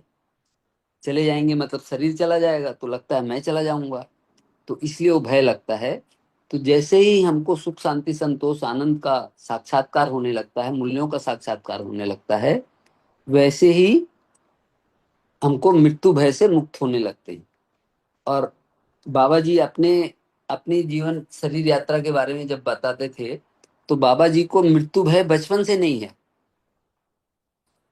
मतलब आप सोचिए उनने इस शरीर यात्रा को किस लेवल पे शुरू किया है, उनको मरने से कभी डर लगा ही नहीं, बचपन में ही डर नहीं लगा। मतलब जिस उपलब्धि को हम लोग अभी पाए नहीं है और वहां तक पहुंचे नहीं है, वो उनको बचपन से ही मिली हुई थी। मतलब पिछले शरीर यात्रा में जो भी उनने अभ्यास किया होगा वो बचपन से उनको मिला हुआ था। दो उपलब्धियां उनको बचपन से थी, एक तो मृत्यु का भय नहीं था, दूसरा चमत्कार से कोई उनको आकर्षण नहीं था, किसी भी तरह के चमत्कार से उनको कोई आकर्षण नहीं था। ठीक है। तो इस तरह से जीवन ज्ञान जैसे जैसे होगा, बोध होगा, साक्षात्कार होगा, अवधारणा सुदृढ़ हो जाती है। काहे की अवधारणा, जीवन में बल है, शक्तियां हैं और वो अक्षुण्ण है, इसकी अवधारणा सुदृढ़ हो जाती है। यही जो है मृत्यु बोध, मृत्यु के भय से मुक्ति होती है यहीं पे। इसी तथ्यवश जीवन शक्तियों बलों की अक्षयता, उनको कितने भी उपयोग सदुपयोग प्रयोजनशीलता विधि से नियोजित करने के उपरांत भी जीवन शक्ति और बल यथावत रहना स्वयं में स्वयं से के लिए अनुभूत होता है। मतलब इनका कितना भी उपयोग कर लें, सदुपयोग कर लें, प्रयोजन में लगा लें, इनका जो बल और शक्तियों में कोई कमी नहीं होती। इसका भी अनुभव उसी क्षण होता है जिस समय जीवन का अनुभव होता है। अनुभूत होना ही जागृत होना है। जीवन ज्ञान सहित ही अस्तित्व में अनुभूत होना स्वाभाविक होता है। फलस्वरूप जीवन सहज जागृति, मानव सहज जीवन लक्ष्य समाज समान होना विदित होता है। इस तरह से जीवन ज्ञान सहित ही अस्तित्व में अनुभूत होना स्वाभाविक है, मतलब ऐसा ही होता है, हर मानव को ऐसा ही होगा। और इस तरह से फिर जीवन लक्ष्य समान होना भी विदित होता है। जब अनुभव होता है तो सबका, सारे जीवनों का लक्ष्य, सारे जीवनों का बल शक्ति लक्ष्य सब समान है, ये भी जो है विदित होता है।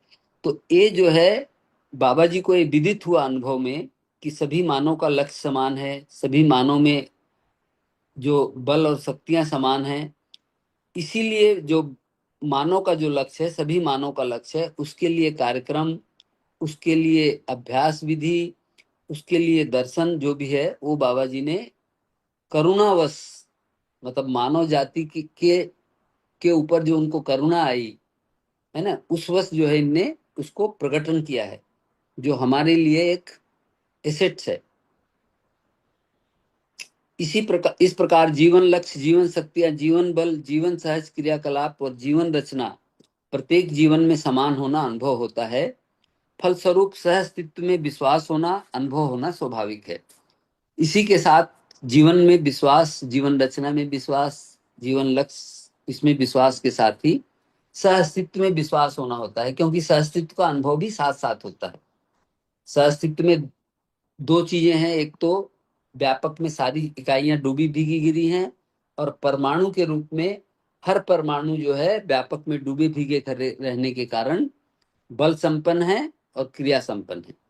दूसरा जो है प्रत्येक इकाई अस्तित्व में, प्रत्येक तरह की इकाई एक दूसरे के पूरक है। ये जो है इसको सहअस्तित्व बोला है बाबा जी ने। ये सहअस्तित्व जो है उसके साथ ही सहअस्तित्व पे विश्वास होना, अनुभव होना स्वाभाविक है। फलस्वरूप सर्वशुभ में से के लिए जीना स्वाभाविक प्रक्रिया बनती है। अब देखिए यहाँ पे बाबा जी बोल रहे हैं कि जब ये आपको अनुभव हो जाएगा, सहअस्तित्व पे विश्वास हो जाएगा, तो सर्व शुभ में से के लिए जीना स्वाभाविक प्रक्रिया बनती है। मतलब उसको एक भाषा में बाबा बाध्यता भी बोलते हैं कि जब आपको ज्ञान हो गया, जीवन का ज्ञान हो गया, सहअस्तित्व का ज्ञान हो गया, सहअस्तित्व पे विश्वास हो गया, तो बाकी लोगों का भी कल्याण हो, सबका कल्याण हो, अस्तित्व में सबका कल्याण हो, इसके लिए जीना, उसके लिए प्रयास करना, ये स्वाभाविक प्रक्रिया बनती है।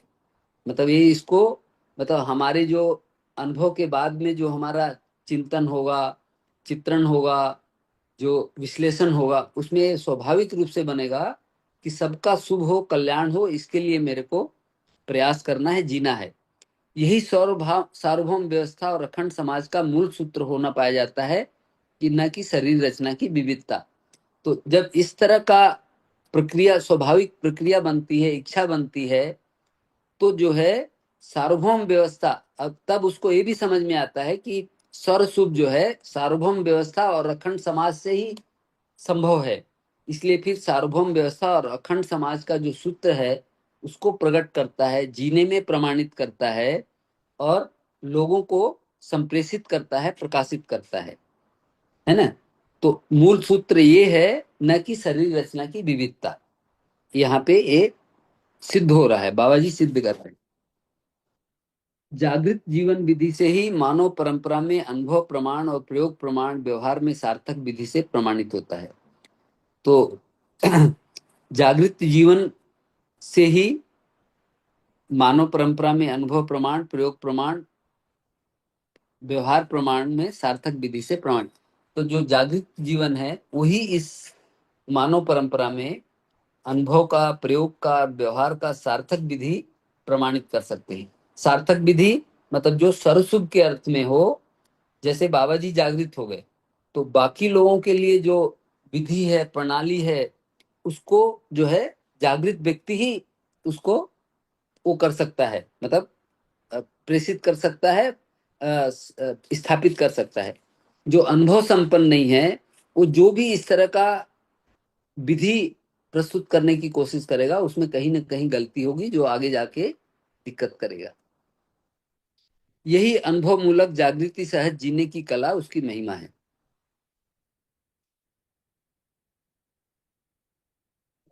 यही तक था दीदी, कि एक पैराग्राफ और है? एक पैराग्राफ और है भैया, वो एक अस्तित्व के। पैराग्राफ, हाँ। तो अस्तित्व में दो ध्रुव पहले से स्पष्ट किया जा चुके हैं। अस्तित्व स्थिर है, विकास और जागृति निश्चित है। अस्तित्व स्थिर है कि मतलब जो भी अस्तित्व है, अस्तित्व कितना बड़ा है इसकी कल्पना नहीं होती। इसकी कल्पना करके देखेंगे अस्तित्व कितना बड़ा है, तो आप नहीं कर पाते हैं। लेकिन जो भी है अस्तित्व वो स्थिर है, उसमें परिवर्तन होता रहता है। परिवर्तन मतलब जो इकाइयां हैं, कुछ इकाइयां का क्षय होता है, कुछ नई इकाइयां बनती हैं, ये परिवर्तन है। पर अस्तित्व में, अस्तित्व कभी कम हो जाएगा, कभी बढ़ जाएगा, ऐसा नहीं। तो अस्तित्व निश्चित है, स्थिर है। विकास और जागृति निश्चित है। तो परमाणु में जो विकास है वो भी निश्चित है, मतलब वो भी होता रहता है, जो नीति विधि से जितनी आवश्यकता है या जो भी होगा उसका, है ना। और जागृति निश्चित है, मतलब जीवन 100 शरीर यात्रा में, 1 शरीर यात्रा में या 5000 शरीर यात्रा में जागृत हो, पर जागृति निश्चित है। तो जागृति निश्चित है, कितना भटकेंगे, कितना दुखी होंगे, उसके बाद जागृत होंगे। उससे अच्छा जो जो राजमार्ग है उसको अपनाया जाए और उसमें चल के देखा जाए और जागृति को सुनिश्चित किया जाए। इन्हीं दो ध्रुवों के मध्य में मानव संचेतना और व्यवहार देखने को मिला है, क्योंकि अस्तित्व में ही मानव परंपरा अविभाज्य वर्तमान है। अतएव मानव अपने जीवन सहज, जागृति पूर्वक, समाधानित और समृद्धि संपन्न होना पाया जाता है। तो ये जो अस्तित्व स्थिर है, तो अस्तित्व पे हमको विश्वास होता है। जागृति निश्चित है, तो हमारी अपनी जागृति और बाकी लोगों की जागृति पे भी विश्वास होता है। इन्हीं दो ध्रुवों के बीच में मानव संचेतना जो है और व्यवहार देखने को मिलता है। तो ये दोनों ध्रुवों के बीच में जो जीता है, इन दोनों विचार, मतलब इसके साथ, स्वीकृति के साथ जब आदमी जीता है तो मानव संचेतना को प्राप्त करता है, और उसी अनुसार जो है मानवीय व्यवहार और वो देखने को मिलता है। अस्तित्व में मानव परंपरा अविभाज्य वर्तमान है। ये मतलब अस्तित्व में मानव की जो परंपरा है वो रहेगी ही, है और रहेगी ही। इस धरती का अपन सोचते हैं कि 2 लाख साल पहले मानव आया, पर अस्तित्व में तो मानव है ही किसी दूसरी धरती में। अतएव मानव अपने जीवन सहज, जागृतिपूर्ण, समाधानित और समृद्धि संपन्न होना पाया जाता है। इस प्रकार जो है मानव जागृति पूर्वक, समाधानित और समृद्धि संपन्न होना पाया जाता है। पाया जाता है, मतलब किसी धरती पे तो जागृति की परंपरा होगी ही, तभी ऐसा बाबा जी लिख रहे हैं। जी दीदी। जी भैया। अस्तित्व में अनुभव ही जागृति का परम प्रमाण है। यह व्यवहार में ही सार्थक एवं परंपरा सहज प्रयोजन सार्थक होना पाया जाता है। परंपरा सहज जागृति सर्वशुभ का सूत्र और स्रोत होना देखा गया है। परंपरा अपने में पीढ़ी से पीढ़ी के लिए सूत्र है, भले ही समुदाय विधि से हो या अखंड समाज विधि से हो। अखंड समाज विधि जागृति का द्योतक है एवं समुदाय विधि भ्रम का द्योतक है, यह स्पष्ट है। समुदाय विधि से मानव स्वायत्त होना नहीं हो पाता है, पराधीनता बना ही रहता है। अखंड समाज विधि से ही मानव में स्वायत्तता परंपरा शिक्षा संस्कार विधि से संपन्न होता है। इसका प्रमाण अर्थात स्वायत्तता का प्रमाण परिवार में होना देखा गया है। परिवार मानव में सहअस्तित्व सूत्र से स्वायत्तता का प्रमाण सिद्ध हो जाता है।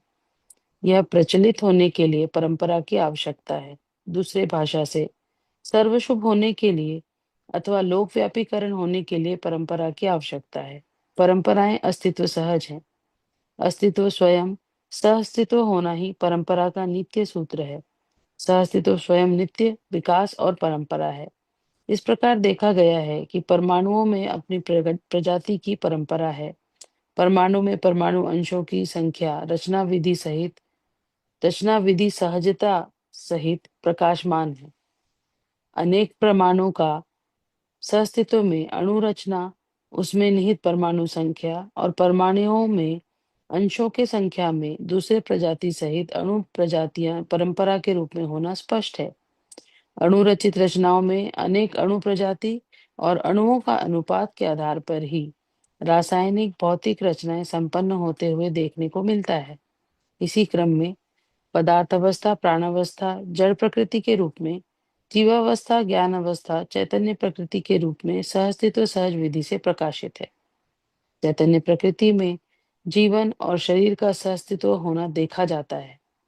जीवन अपने में गठन पूर्णता पद में संक्रमित चैतन्य इकाई है।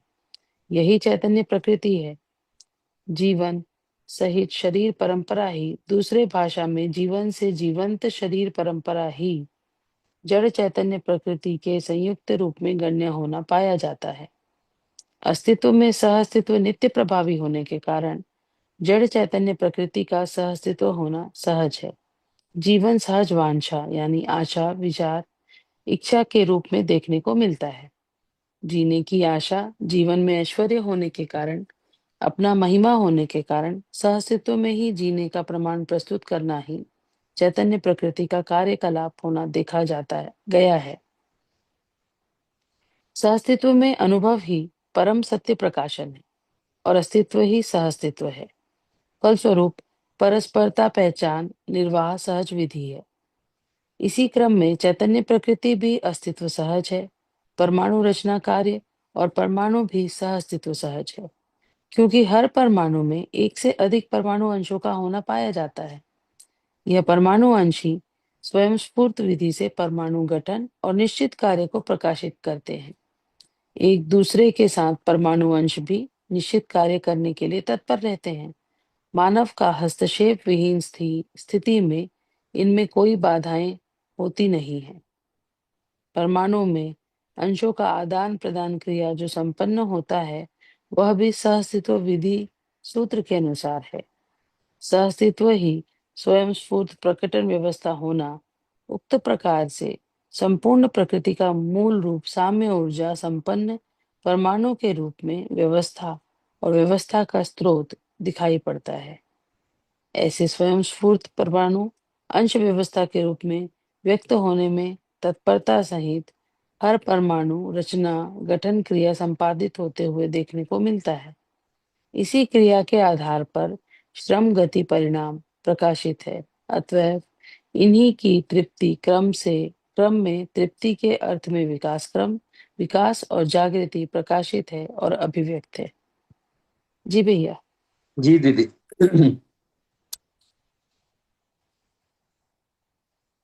अस्तित्व में अनुभव ही जागृति का परम प्रमाण है। देखिए बाबा जी ने जागृति शब्द यूज किया है, समाधान शब्द यूज किया है ना, अनुभव यूज किया है। तो ये सब लगभग लगभग एक ही स्टेज के लिए है, मतलब एक ही मानव की एक ही स्थिति के लिए है।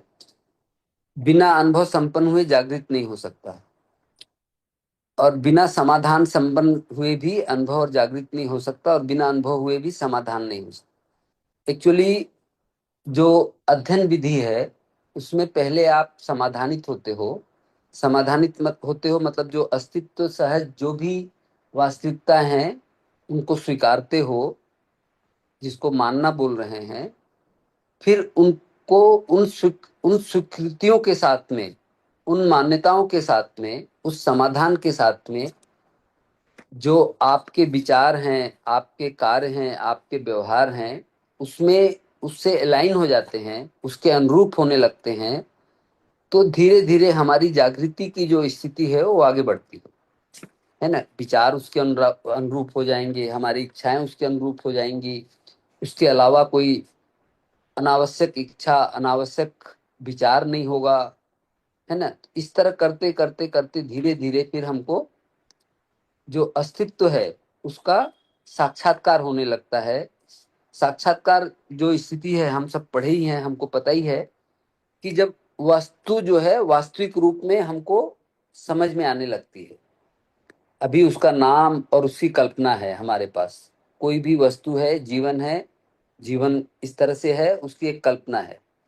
पर जीवन का साक्षात्कार होने लगता है, मतलब वो उसकी वास्तविकता प्रकट होने लगती है हमारे, मतलब उसको उसमें चिंतन में, चिंतन क्षेत्र में।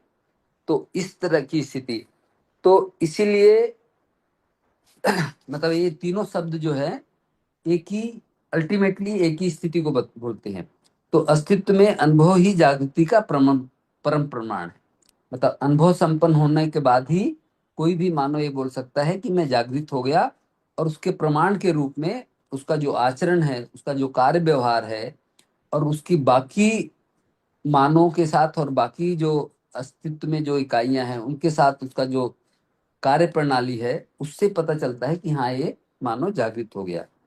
यह व्यवहार में ही सार्थक एवं परंपरा सहज प्रयोजन सार्थक होना पाया जाता है। तो व्यवहार में भी होगा, और परंपरा में उसका जो प्रयोजन होगा उस व्यक्ति का, जो जागृत व्यक्ति है वो परंपरा में अपना कितना प्रायोजित हो पाएगा, मतलब परंपरा को कितना प्रयोजन पूर्ण वो कर पाएगा, सार्थक हो पाएगा, उससे पता चलता है कि वो जागृत है। परंपरा सहज जागृति सर्वसुख का सूत्र और स्रोत होना देखा गया है। उसके बाद जब परंपरा ही जागृत हो जाएगी, परंपरा में मतलब सब जगह जागृति प्रवाहित होगी। परंपरा में जागृति प्रवाहित होना मतलब जो 5 व्यवस्था के सूत्र हैं, जिनको हम शिक्षा, संस्कार, न्याय और ये अपना उत्पादन विनिमय, ये जो स्वास्थ्य संयम, ये सब जो पांचों आयाम हैं, जब सब लोग इसमें इसके अनुसार जीने लगेंगे, सार्वभौम व्यवस्था होगी, और एक जो अभी जो प्रशासन व्यवस्था की जगह जो एक जो 10 सौ पानी व्यवस्था हो जाएगी, तो उस स्थिति को जो है परंपरा बोलेंगे। तो जब परंपरा हो जाएगी जागृति की, तो वो सर्वसुख का स्रोत होगा। सर्वसुख का स्रोत होगा मतलब जो है मानव वो भी सर्वसुख के साथ जी रहे हैं, जो आएंगे मानव मानव संतान वो भी सर्वसुख के साथ आएंगे। तो इस तरह से बाबा जी बोलते हैं जागृति ही, मतलब जागृति सहज परंपरा ही मानव के लिए सर्वसुख का स्रोत है। अगर जागृति सहज परंपरा नहीं है तो सर्वसुख स्रोत नहीं होगा। मतलब कोई ना कोई एक आदमी या कोई कुछ लोग जो है दुखी हो ही सकते हैं। तो परंपरा अपनी पीढ़ी से पीढ़ी के लिए सूत्र है ही, भले ही समुदाय विधि से हो या अखंड समाज विधि से हो। तो जो परंपरा है बाबा जी बोल रहे हैं आने वाली पीढ़ी के लिए सूत्र है ही है वो। अभी समुदाय परंपरा उस ढंग से सूत्र है, मतलब जो भी समुदाय, जिस समुदाय में हम जीते हैं, अपने आने वाली पीढ़ी को उसका समुदाय की जो परंपरा उसका सूत्र जो है उसको ट्रांसफर करते ही रहते हैं। इसी तरह से अखंड समाज विधि जो होगी, तो अखंड विधि समाज विधि भी अखंड समाज का जो सूत्र है या जागृति का जो सूत्र है वो अपनी आने वाली पीढ़ियों को देते रहेंगे। अखंड समाज विधि जागृति का द्योतक है एवं समुदाय विधि भ्रम का द्योतक है, यह स्पष्ट है। समुदाय विधि से मानव स्वायत्त होना नहीं हो पाता, पराधीन बना ही रहता है। इसमें कोई किसी को शंका नहीं है कि जो समुदाय विधि है वो सहअस्तित्ववादी विधि नहीं है, जागृति विधि नहीं है। एक किसी व्यक्तिगत समुदाय के लोगों को आप अपना मानते हो, दूसरे समुदाय के लोगों को पराया मानते हो। तो अस्तित्व में अपना पराया नाम की कोई चीज मानव के लिए नहीं है। तो जो भी इस तरह का है ये सब जो है भ्रम है। अखंड समाज विधि से ही मानव में स्वायत्ता, परंपरा, शिक्षा, संस्कार विधि से संपन्न होता है। इसका प्रमाण अर्थात स्वायत्ता का प्रमाण परिवार में होना देखा गया है। हर परिवार स्वायत्त होता है ना। समाधान समृद्धि विधि से हर परिवार होता है और समाज में समाधान, समृद्धि और अभय और सहअस्तित्व का सूत्र जो है अखंड समाज में संपन्न होता है और प्रमाणित होता है। परिवार मानव में सहअस्तित्व सूत्र से स्वायत्ता का प्रमाण सिद्ध हो जाता है। यह प्रचलित होने के लिए परंपरा की आवश्यकता है। तो एक परिवार में अगर ये स्वायत्ता मतलब समाधान, समृद्धि प्रमाणित भी होता है तो उसको प्रचलित होने के लिए परंपरा की आवश्यकता है, मतलब उसको मल्टीप्लाई होने के लिए और उसकी परंपरा होने के लिए, उसके लिए परंपरा की आवश्यकता है। दूसरे भाषा में सर्वसुलभ होने के लिए अथवा लोक व्यापीकरण होने के लिए परंपरा की आवश्यकता है। तो यहाँ पे बाबा जी जो बोलते थे, तुमको जागृत होना है, जागृत होते समय भी लोगों को प्रेरणा देना है, जागृत होने के बाद भी प्रेरणा देना है, और ये काम करते ही रहेंगे। मतलब हमको पता है कि हम अभी कर रहे हैं, पर अगले शरीर यात्रा में भी करते रहेंगे जब तक इसका लोक व्यापीकरण न हो जाए, इसकी परंपरा धरती पे न हो जाए, तब तक हम इस कार्य को करने के लिए बाध्य हैं। परंपराएं, तो जो जागृत परंपराएं होती हैं वो अस्तित्व सहज है। अस्तित्व स्वयं सहअस्तित्व होना ही परंपरा होने का नित्य सूत्र है। सहअस्तित्व स्वयं नित्य और विकास, नित्य विकास और परंपरा है। इस प्रकार देखा गया कि परमाणुओं में अपनी प्रजाति की परंपरा है। यहाँ पे एक एग्जाम्पल दे रहे हैं बाबा जी कि हर परमाणु की एक परंपरा है। जैसे हाइड्रोजन है तो हाइड्रोजन का जो भी उसमें दो दो अंशों से मिलकर एक परमाणु बना, तो उसकी एक परंपरा है। जितने भी हाइड्रोजन परमाणु हो दो अंश से मिलकर बनेंगे, उनका आचरण भी वैसे ही होगा, वैसे ही अस्तित्व में कहीं भी हाइड्रोजन होगा, किसी भी धरती पे होगा, उसका वही परमाणु का कॉन्फ़िगरेशन होगा और वही उसका कैरेक्टर होगा। अनेक परमाणुओं का सहअस्तित्व में अणु रचना, उसमें निहित परमाणु संख्या और परमाणु में अंशों की संख्या में दूसरे प्रजाति सहित अणु प्रजाति या परंपरा के रूप में होना स्पष्ट है। और दो या दो से अधिक परमाणु मिलके जो अणु बनते हैं उनकी भी प्रजातियां परंपरा के रूप में होना स्पष्ट है ना। ये हमको पता है। जैसे पानी है, दो तरह के परमाणु से मिलके बना है, उसकी परंपरा है, उसकी आचरण निश्चित है, परंपरा निश्चित है। अणु रचित रचनाओं में अनेक अणु प्रजाति और अणुओं का अनुपात के आधार पर ही भौतिक, रासायनिक भौतिक रचनाएं संपन्न होने को देखने को मिलता है।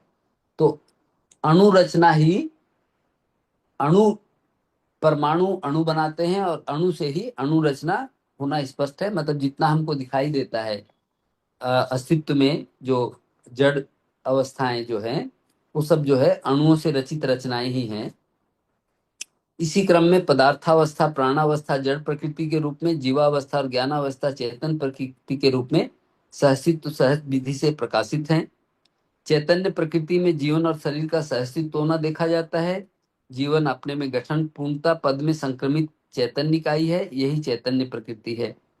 जीवन सहित दूसरी, जीवन सहित शरीर परंपरा ही दूसरे भाषा में जीवन से जीवंत शरीर परंपरा ही जड़ चेतन प्रकृति के संयुक्त रूप में गण्य होता है। तो जो जड़ चेतन प्रकृति का जो संयुक्त रूप है उसमें दो प्रजाति है, एक ज्ञानावस्था है, एक जीवावस्था है, जिसमें शरीर जो है जड़ प्रकृति है और जीवन जो है चैतन्य प्रकृति है। अस्तित्व में सहअस्तित्व नित्य प्रभावी होने के कारण जड़ चैतन्य प्रकृति का सहअस्तित्व होना सहज होता है। तो यहाँ पे ये बहुत महत्वपूर्ण लाइन है कि कोई पूछ सकता है कि ये जड़ और चैतन्य का जो संयुक्त है, संयोग है, ये क्यों होता है। तो इसी को बोल रहे हैं बाबा जी, अस्तित्व में सहअस्तित्व नित्य प्रभावी है। मतलब सहअस्तित्व नित्य प्रभावी होने के कारण ही शरीर भी अस्तित्व में बनता रहता है, जीवन भी शरीर अस्तित्व में है, और दोनों का संयुक्त रूप जो है के रूप में जीवावस्था और ज्ञानावस्था जो है प्रकटन होता है। ये अस्तित्व सहज है। अस्तित्व में जीवन सहज वांछा मतलब आशा विचार इच्छा रूप में देखने को मिलता है। जीने की आशा, जीवन में ऐश्वर्य होने के कारण, अपनी महिमा होने के कारण सहअस्तित्व में ही जीने का प्रमाण प्रस्तुत करना ही चैतन्य प्रकृति का कार्यकलाप होना देखा गया है।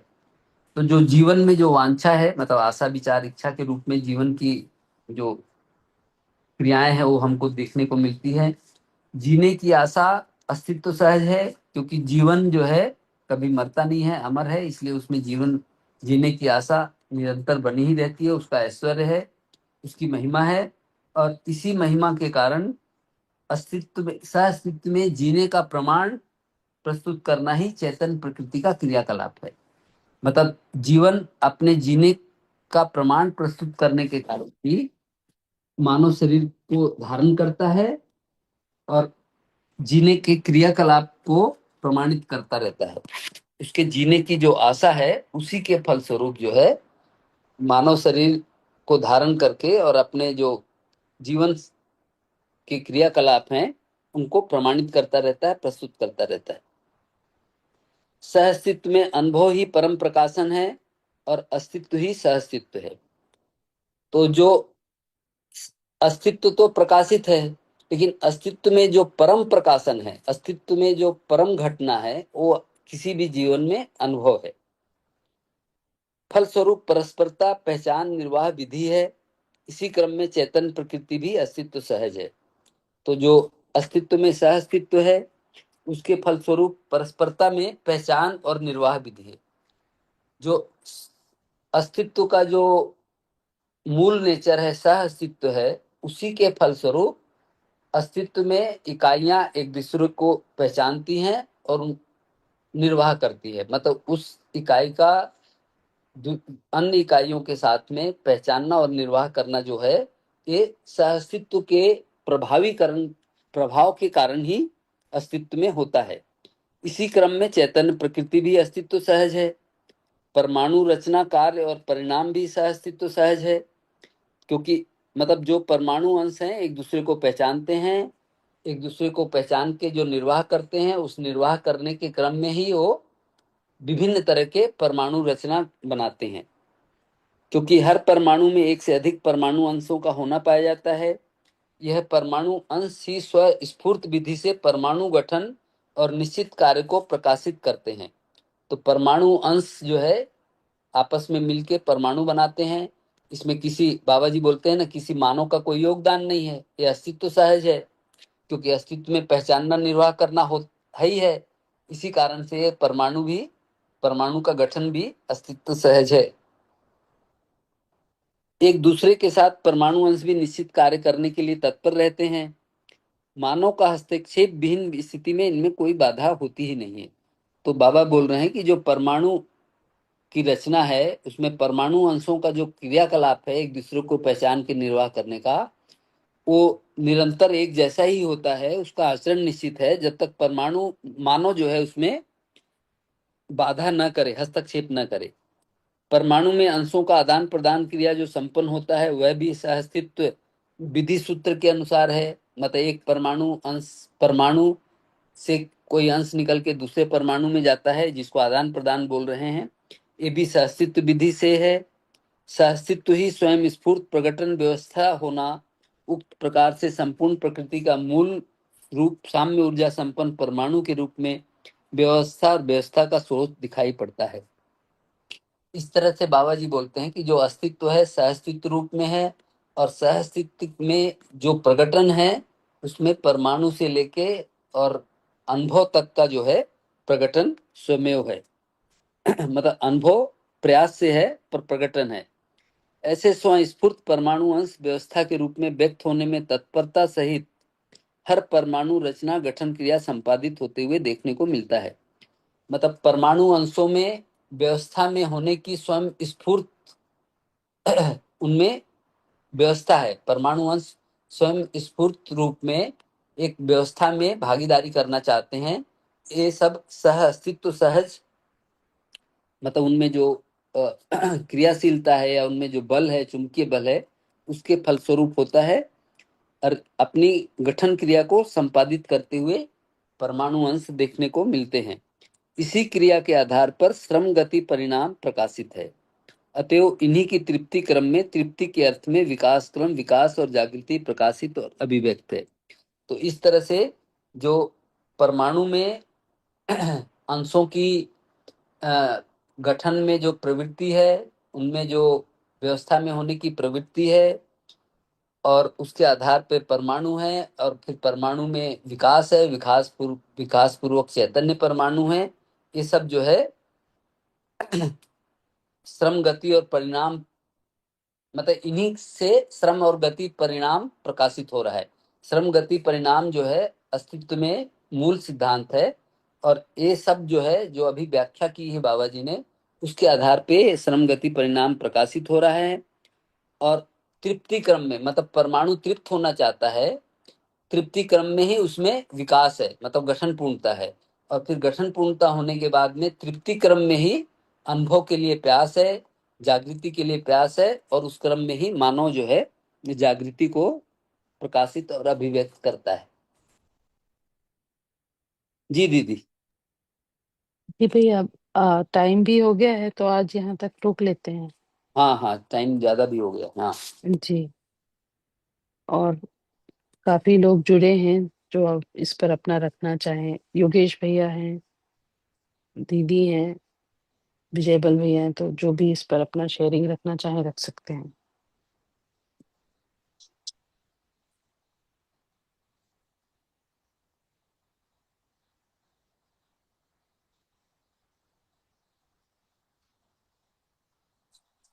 नमस्ते सभी को।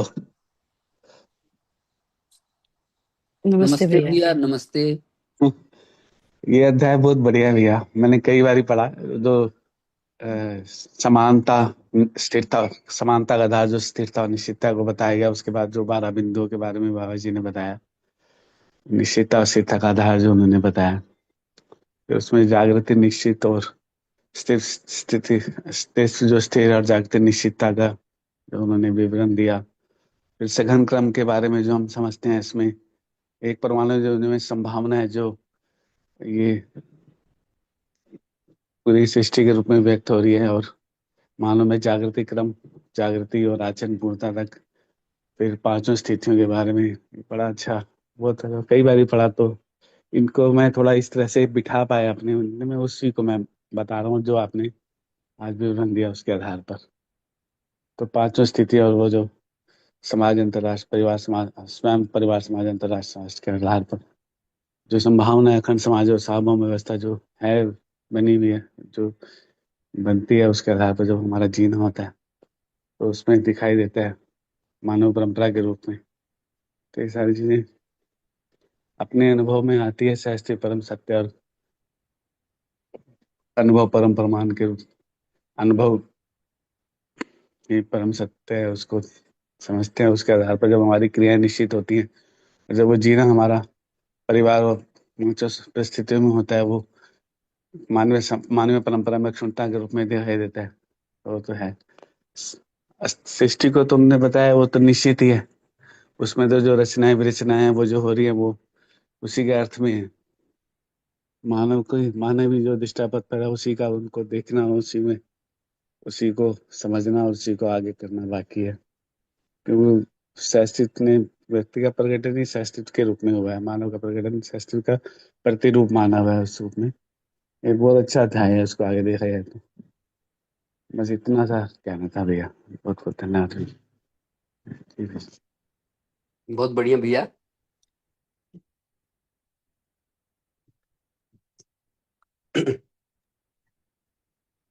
और किन्हीं को कुछ व्यक्त करना है, कुछ जिज्ञासा है तो बताएं भाई।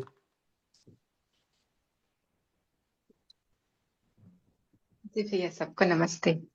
नमस्ते, सबको नमस्कार। तो बहुत सुंदर व्याख्या हुआ भैया, पठन और व्याख्या बहुत ही बढ़िया। जैसे जैसे इसको पढ़ते जाते हैं वैसे वैसे ऐसा लगता है कि स्वीकृति और गहरी गहरी हो रही है। तो यहाँ आज जो आया है उसमें परमाणु रचना कार्य परिणाम, ये शब्द पे ध्यान जा रहा था। तो इसको क्या मानव में जो बाबा जी लिखते हैं नियम प्रक्रिया उपलब्धि, ये जड़ में रचना कार्य परिणाम के रूप में देखेंगे और मानव परंपरा में इसको नियम प्रक्रिया उपलब्धि, ये दोनों कनेक्ट हो रहे हैं। इसको कैसे और स्पष्ट कर सकते हैं भैया? ये दोनों कनेक्ट होते हैं कि नहीं होते? नहीं, देखिए, जो जड़ परमाणु में जो क्रिया प्रणाली है, परमाणु की बात कर रहे हैं तो हाँ हाँ हाँ। वो अलग है। देखिए, अच्छा। हाँ, क्योंकि वो गठनशील परमाणु है, तो परमाणुओं में आपस में अंशों का आदान प्रदान भी होता रहता है ना। जी।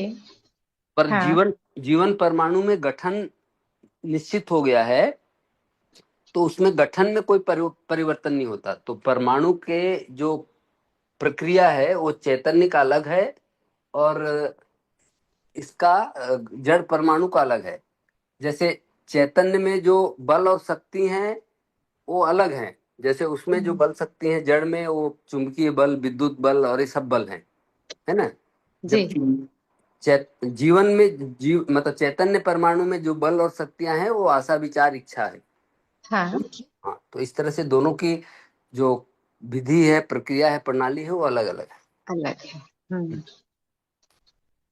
तो स्पेशली ये जो शब्द यूज हुए हैं आज, ये रचना कार्य परिणाम, ये हम गठनशील परमाणु गठनशील में देख। परमाणु के लिए, हाँ जी जी। बढ़िया भी, बहुत सुंदर।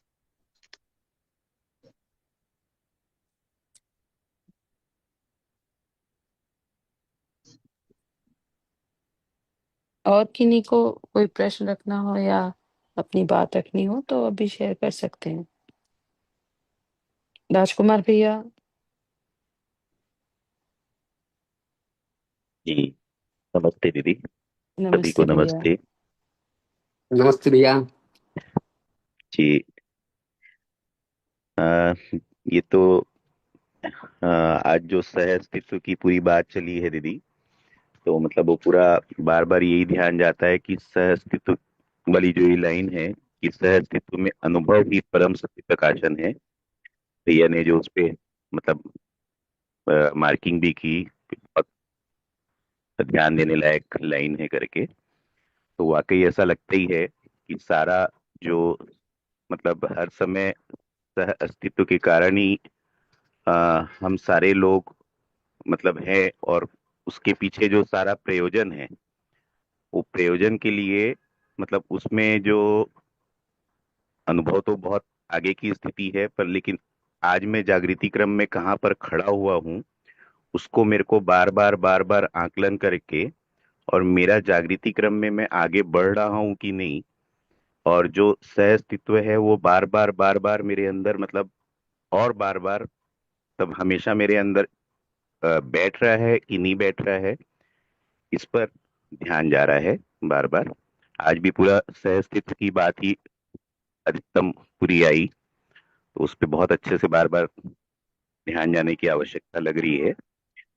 कितनी मेरी जिम्मेदारी को मैं स्वीकार पाता हूँ, और जो सारा प्रकटन है, मैं आज मानव के रूप में हूँ, धरती पे हम सब हैं, तो मतलब क्या मेरी जिम्मेदारी है, उस चीज का मेरे अंदर एहसास लगातार बने रहे, और ये सहअस्तित्व के मैं बार बार समझ पाऊं, उस पर ही ध्यान जा रहा है दीदी। बहुत बहुत धन्यवाद भैया। बहुत बढ़िया। बहुत धन्यवाद भैया, बढ़िया। ये सारा जो पठन है और अध्ययन है, जी हमारा ध्यान बार बार बना रहे, लक्ष्य को बनाए रखें हम अपने विचारों में, उसी के लिए है। जी जी भैया। बाकी भटकने के लिए तो बहुत चीजें। हाँ भैया, भटकते ही आ रहे हैं लगातार। हम्म। और जब जब मतलब ये भटकाव बंद होता है और ध्यान जाता है भैया, जैसे अब आज पूरा जो सहअस्तित्व पे बार बार मतलब फोकस हुआ है, तो मतलब वो पूरा ध्यान जाने से बहुत एक शांति जैसी भी लगती है भैया कि हाँ कुछ मतलब ये ध्यान जाके और जिम्मेदारी में अपने आप को लगा पाए करके। बिल्कुल बिल्कुल। जी और जब ध्यान देता है तो आदमी कुछ न कुछ प्रयास करता ही है जी ना। जी कि भैया। आदमी की सहज प्रवृत्ति है, जिसको स्वीकारता है तो उसके लिए कुछ न कुछ तो करता ही है। जी तो ये भैया तो हाँ मतलब वो हाँ और भैया ऐसा भी लगता है मतलब कि अभी तो समझदारी से पहले ईमानदारी नहीं आएगी, पर लेकिन अनुकरण अनुसरण विधि से बार बार ईमानदारी वाला जो मुद्दा है मतलब वो बहुत अंदर मतलब चोट करता है कि अपने आप को ईमानदारी पूर्वक मतलब हर समय जिम्मेदारी और भागीदारी तो और आगे की बड़ी चीज हो गई, वो शब्द अभी मेरे को उपयोग करना ठीक नहीं है। जिम्मेदारी का मतलब वो ईमानदारी, और ईमानदारी पूर्वक जिम्मेदारी का मतलब वो लगातार वो बने रहता है, ऐसा लग रहा है भैया। देखो मतलब बना के ईमानदारी, रखना है। जी ईमानदारी, जिम्मेदारी, भागीदारी ना, ये जी एक साइकिल जैसा है। मतलब अध्ययन काल में, है ना, जी जी कुछ ईमानदार होते हैं तो उसके अनुसार जिम्मेदार भी होते हैं, तो उसके अनुसार कुछ भागीदार भी होते हैं, तो उसके अनुसार फिर थोड़े ज्यादा ईमानदार होते हैं। मतलब ये साइकिल की तरह चलता रहता है। बिल्कुल भैया। किसी जी दिन ये पूरा होता है ना। अभी तीनों ही जी चलता है थोड़ा बहुत। हम्म, जी हम्म, जी भैया। बढ़िया। भैया बहुत आशा बहुत दीदी का हैंड रेज है। नमस्ते भैया, सभी को नमस्ते, नमस्ते। नमस्ते दीदी। हाँ जी बस एक रिक्वेस्ट है, वो ये कि एक तो लिंक जो है ना वो जरूर शेयर करें संडे मॉर्निंग में या सैटरडे नाइट में। कई बार लिंक नहीं मिलता है तो मीटिंग अटेंड नहीं कर पाती हूँ मैं।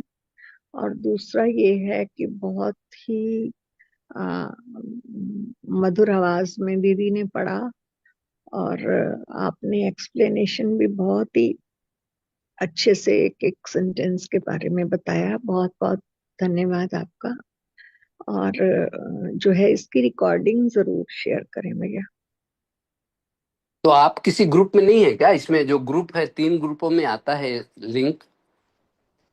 और पहले वाली रिकॉर्डिंग तो मैंने सुनी थी, नहीं मतलब नहीं, कई बार। मतलब लिंक की बात कर रहा हूँ। मतलब आप इसके एक्चुअली 3 ग्रुप बने हुए हैं, जेबी गोष्ठी 1, जेबी गोष्ठी 2 और समाधानात्मक समाधान आकांक्षी। तो आपका नहीं, हाँ, तो किसी को बोल, सुबह दीदी इनको ग्रुप में किसी में शामिल कर लीजिए, जी जी भैया, मैं इनका है ना। नंबर लेके। हाँ, जी इनका नंबर अलग दीदी, से ले लीजिए। दीदी आप अपना ना नंबर मुझे भेज दीजिए। मैं अच्छा आपको ऐड करा देती हूँ उनसे, चंद्रशेखर भैया से बोल के। वो रोज लिंक आ जाता है, मतलब हर संडे को लिंक आ जाता है पहले ही। अच्छा, ठीक। और बहुत थैंक बहुत धन्यवाद हमारी तारीफ के लिए। Thank you. हाँ विजय बल भैया। जी भैया नमस्ते नमस्ते भैया, बहुत नमस्ते बढ़िया। नमस्ते भैया। भैया, नमस्ते। पूरा शुरू से आखिरी तक बढ़िया। भैया जीवन और शरीर के बारे में फिर से आज बढ़िया आपने रखा, और मेरे प्रश्न लिख रहा था पूछने के लिए, मगर आपने भी रख दिया कि बाबा जी का जैसा बचपन से ही ज्ञान था कि भय नहीं था, निर्भय थे। तो वो स्थिति में पहुंचना भैया अभी उसकी अभ्यास है। फिर भी भैया कहीं पे लग रहा है कि कैसे अभ्यास करूं। जैसे दोस्त के पिताजी ऐसे ही बहुत भयभीत हो जाते हैं, शरीर खराब हो रहा है, अ, और कुछ मैं बूढ़ा हो रहा हूँ। फिर सासू जी से भी बात हुआ, बहुत चिंतित है। तो वाइफ लाके मेरे को फोन पकड़ा दिया, तुम बात करो, तुम तो कुछ जीवन विद्या करते हो। तो मैंने थोड़ा बहुत बताया। तो आवाज आ रही है भैया? हाँ भैया। हाँ। तो थोड़ा सा रखा था, चाचू जी एकदम रो रहे थे, क्या करेंगे बच्चे। तो थोड़ा सा रखा था उनको, तो तुमको भी थोड़ा अच्छा लगा। फिर मैं अपने को जब देखता हूँ तो फिर मेरे में भी लगता है कि अ, अ, कुछ शरीर का जैसे चेंजेस होता रहता है कुछ। अ, अगर उसमें भैया मेरा स्थिति भी देखता हूँ, मैं भी पूरा अभेयता नहीं हुआ। ठीक है, पूरा जीवन ज्ञान नहीं हुआ है, और अभ्यास से धीरे धीरे भैया ये और बढ़िया होगा। कि कैसे भैया, मतलब कहीं ना कहीं थोड़ा गैप तो लग रहा है। कभी कभी लगता है कि फट से क्यों नहीं होता है। हाँ रख रहे भैया हैं भैया आवाज। प्रश्न को। हाँ हाँ, नहीं नहीं, बिल्कुल आपका प्रश्न जायज है। सबको ऐसे ही लगता है कि क्यों नहीं जल्दी से हो जाता सबको, है ना। पर ठीक है, ये देखिए, मतलब जो अ, अस्तित्व सहज विधि है कि ये जो जागृति है, जागृति क्रम में ही हमको कहीं न कहीं किसी स्टेज पे मृत्यु भय से मुक्ति मिलेगी। एक्चुअली मृत्यु भय, देखिए आप विचारों के रूप में तो आपको स्वीकार है कि जीवन है और मरता नहीं है, ठीक है। तो और मैं जीवन हूं, तो मेरे को मरना तो है नहीं, है ना। शरीर है, शरीर की एक, जैसे कोई पेड़ है तो भाई 50 साल, 100 साल, 200 साल बाद उसको मरना ही है। मेरी आवाज आ रही है ना। हाँ भैया आ रही है। शरीर को मरना ही है, चाहे वो 60 साल में मरे, चाहे 80 साल में मरे, चाहे 100 साल में। तो कहीं ना कहीं धीरे धीरे धीरे धीरे जब हम इसका अध्ययन करते हैं और इसका अभ्यास करते हैं, तो ये चीज तो धीरे धीरे हमारे अंदर आने लगती है कि मैं, शरीर के मरने से मैं नहीं मर रहा हूं। बस जो हमारा दुख रहता है कि हमको जो इस शरीर यात्रा में जो हमको करना था, जो हमको जागृति के लिए जो उपलब्धि करना था, या कुछ लोगों को ये भी लग सकता है कि मैं, मेरे को और कुछ करना था जो समाज के लिए या परिवार के लिए, वो मैं नहीं कर पाया। तो भैया वो तो निरंतर है। ये जो परिवार के लिए और समाज के लिए ये जो कार्यक्रम है, भोजन का, कपड़े का, मकान का, ये तो निरंतर है। और जो भी आप बना के जाओगे वो भी क्षय होगा ही एक न एक दिन, है ना। कितना पीढ़ियों के लिए बना के जाओगे। और रही जीवन जागृति की बात, तो जीवन जागृति के लिए आप अगर अपनी जो भी परिस्थितियां हैं उनके अंतर्गत रहते हुए अगर आप ईमानदारी से प्रयास कर रहे हो, तो कोई दिक्कत नहीं है फिर। ठीक है, जितना हमारी परिस्थितियां हमको वो करेंगी, परमिट करेंगी, उसके हिसाब से हम अभ्यास करेंगे, अध्ययन करेंगे। तो जैसे जैसे आप में या किसी में भी अभ्यास की और अध्ययन की गहराई आती है, तो वो इससे मुक्त होने लगता है, मृत्यु भय से। जैसे सोम भैया से आप सब परिचित होंगे ही। उनको अभी 3 साल पहले हार्ट अटैक आया था, गुजरात में शिविर के दौरान, हाँ पता है भैया, हाँ है ना। बोलिए। तो उनने जो बताया उनको, मतलब एक बार तो ये लग गया था कि वो नहीं बचेंगे, मतलब उनको खुद को लग रहा था कि मेरा शरीर जाएगा, है ना। पर उनको डर नहीं लगा। मतलब उनने बताया कि मेरे को शरीर जाने का डर नहीं लगा। मतलब ये लग रहा था कि मेरा शरीर अब थोड़ी देर के लिए है ना। पर उस चीज का भय नहीं लगा। देखो शरीर तो सबका जाएगा, बाबा जी का भी गया शरीर, है ना। पर भय होना शरीर के जाने का, वो अलग चीज है, और शरीर जाना अलग चीज है। तो आपको एक चीज अगर ध्यान में आती है कि शरीर, जीवन निरंतर है, नित्य है, अमर है ना। और जीवन ही मैं हूं। मैं ही अगली बार शरीर, दूसरी शरीर यात्रा धारण करूंगा ना। मतलब मेरा नाम कुछ भी होगा अगली शरीर यात्रा में, पर हूं तो मैं ही। मतलब अपने नाम को भूल जाइए आप, जो आपकी शरीर यात्रा में नाम है। वो तो परिवार वालों ने नाम दे दिया है कुछ पहचानने के लिए, है ना। तो आप तो हैं ही हैं। आप अस्तित्व में हैं ही हैं। आपका कोई क्षरण नहीं होना है, अक्षुण्ण है आप, मरना नहीं है आपको। तो ये सब चीजें अभी विचार में ही हैं। पर ऐसा भी हो सकता है कि जब इस तरह की कोई घटना सामने आ जाती है, मृत्यु होती है, अपनी स्वयं की ही मृत्यु होगी, तो हो सकता है कहीं थोड़ा सा भय भी लग सकता है। पर अभी मेरे को लगता है इस विचार को अगर स्थिर कर लें हम अपने अंदर कि मैं मरता नहीं हूं, मैं मरूंगा नहीं, मैं फिर अगली शरीर यात्रा में धारण करूंगा, और मेरे को यही करना है जो मैं अभी कर रहा हूँ, जागृति के लिए प्रयास करना है, या जागृत हो गया तो उसकी परंपरा के लिए प्रयास करना है। तो आपको फिर मरने से डर नहीं लगेगा। मतलब मेरे को मरने का पूरा डर खत्म हो गया ऐसा नहीं है, पर मरने का इतना भय भी नहीं है। मतलब पूरी तरह से भय भी खत्म हो गया ऐसा भी नहीं है, पर बहुत ज्यादा भयभीत हूं ऐसा भी नहीं। हाँ तो भैया ये इनके, बात तो बढ़िया है। ठीक है भैया। और मैं एक एग्जांपल बता रहा हूँ। हमारे फादर इन लॉ थे, 2-3 साल हुआ उनकी डेथ हुई। वो लगभग 80 के आसपास के थे और लगभग 2 साल से बेड पे थे। मतलब उनका सब कुछ बेड पे ही कराना पड़ता था, लेटे लेटे ही उनको खाना पिलाना, लेटरिन बाथरूम सब कराना। तो मेरी वाइफ और मेरा जो लड़का है सूर्यकांत, वही लोग उनकी सेवा करते थे, क्योंकि मेरी सास भी बुजुर्ग है, वो कर नहीं सकती थी। और मेरा साला जो है बाहर रहता है, यहाँ मतलब रायपुर में नहीं रहता। तो बहुत पीड़ित थे लास्ट लास्ट में। उनका कुछ करवट बदलते समय खाट से गिर भी गए तो हाथ भी टूट गया था, तो उसमें प्लास्टर बांधते भी नहीं बन रहा था कुछ, मतलब ये सब बहुत पीड़ित थे। तो एक दिन जो है मेरा बालक उनको 15 मिनट उनके बाजू में बैठ के समझाया कि नाना, ये आप जो है अमर हो, आप आत्मा हो, आप जीवन हो, आप कभी खत्म नहीं होते, मरते नहीं हो, है ना। और आप फिर से दूसरा शरीर धारण करोगे, फिर से आओगे धरती पे, हम ही लोगों के बीच में आओगे और फिर से जीवन आपका होगा। तो जो भी उनको समझ में आया होगा, मतलब वो मध्य दर्शन को तो सुने नहीं थे और न समझते थे, वो पुराने जो आस्थावादी लोग थे उस तरह से थे। तो उनको पता नहीं उस दिन गहरी शांति सी महसूस हुई। और अगले दिन, मतलब ये रात की बात है, 8-9 बजे की बात है, और अगले दिन सवेरे 8 बजे उनने बिल्कुल शांतिपूर्वक शरीर छोड़ दिया और सबको बुलाए कि एक बार आ जाओ सब लोग, सबसे मिले उले और शरीर छोड़ दिया। मतलब उनको शरीर छोड़ते समय कोई पीड़ा या कोई दुख था या भय था, ऐसा नहीं था। मैं एक साधारण आदमी की बात कर रहा हूँ। वो हाँ भैया, इंजीनियर। बहुत बढ़िया। हाँ।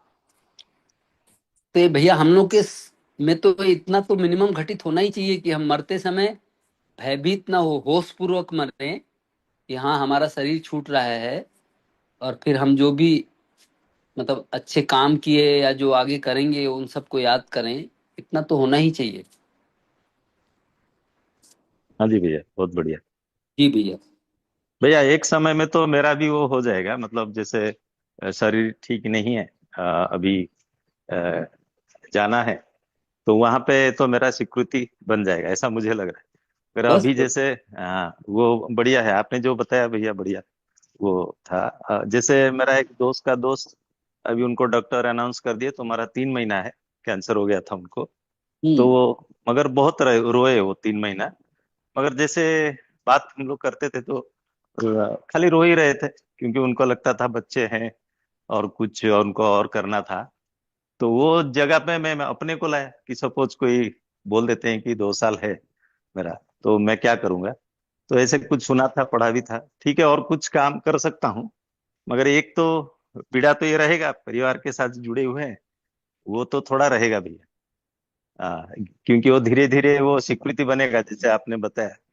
वो पूरा जब स्वीकृति बन जाएगा मैं जीवन हूँ, और मैं यहाँ पे कुछ परिवार के साथ संबंधों में हूँ कुछ समय तक, फिर आगे जाके भी कुछ संबंध बनेगा, तो वो स्वीकृति बनने के लिए भैया थोड़ा समय लगेगा।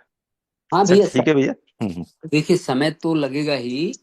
भाई आप अभी जो आपके संबंधी हैं, परिवारजन है, वो पिछले शरीर यात्रा में कौन थे, किसके संबंधी थे, आपके थे कि नहीं थे, ये भी आपको पता नहीं है, है ना।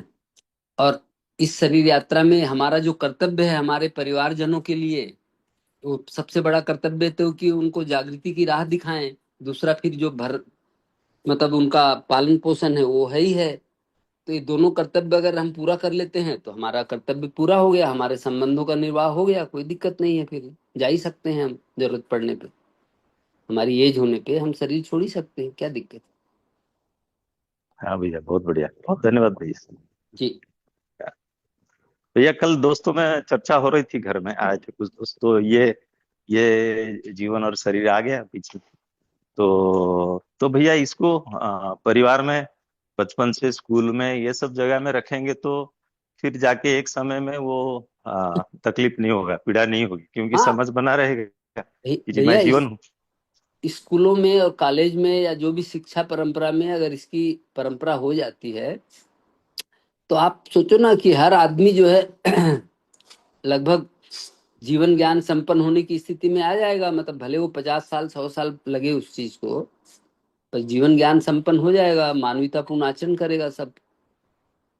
तो उसी को तो बाबा जी धरती स्वर्ग होगी बोल रहे हैं ना। मानव देवता होगा, धरती स्वर्ग होगी। बढ़िया भैया, बढ़िया, बहुत बढ़िया हुआ। जी।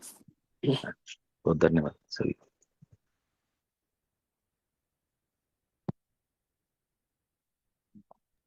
भैया, आ, एक क्वेश्चन था, पूछ लूं अभी, बस हाँ 1-2 मिनट। हाँ दीदी, पूछिए पूछिए। एक्चुअली मैं हापुड़ गई, हाँ, कभी कभी जाना होता ही है।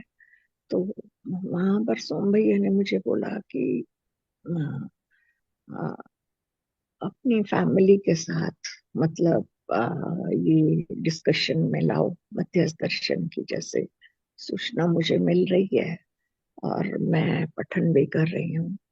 तो मैं मतलब ये देखती हूँ कि किनके साथ बातचीत की जाए। जो जिज्ञासु प्रवृत्ति की है उनसे बात की जाए, या फिर घर परिवार में। अब घर परिवार में इंटरेस्टेड कम होते हैं, थोड़ी बहुत बात कर सकते हैं हम, लेकिन वो अब सुनना नहीं चाहते हैं। और उनको ये भी परेशानी होती है कि मैं ज्यादा क्यों टाइम डिवोट करती हूँ इसमें। तो मतलब घर में हम अपनी ड्यूटीज पूरी कर रहे हैं, करते हैं, है ना।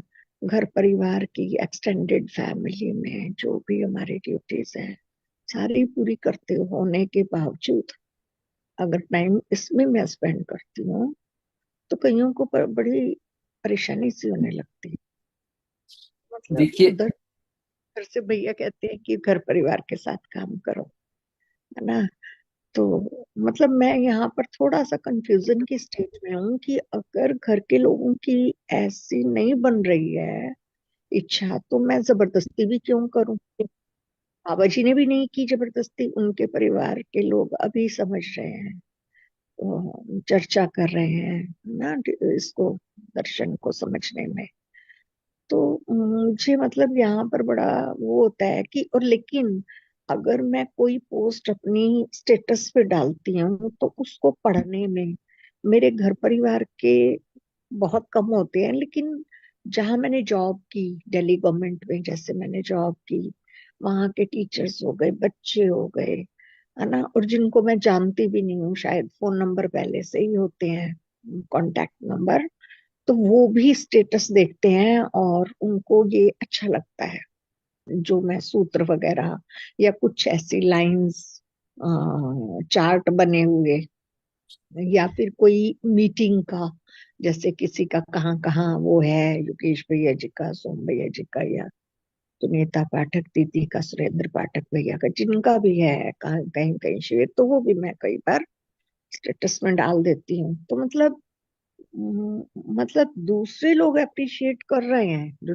जिज्ञासु प्रवृत्ति के हैं, लेकिन अपने घर के लोग नहीं वो करते हैं। तो यहाँ देखिए, पर हाँ बड़ा देखिए दीदी, क्या है, घर के सारे लोगों का जो जागृति क्रम है वो एक ही स्टेज पे है, ऐसा जरूरी नहीं है। ठीक है। तो हर आदमी अपने जागृति क्रम के हिसाब से उसके लिए जिज्ञासु है, उसके लिए निष्ठान्वित है। आपका जागृति क्रम कुछ और होगा, आपके बाकी जो घर वाले हैं उनका जागृति क्रम और होगा।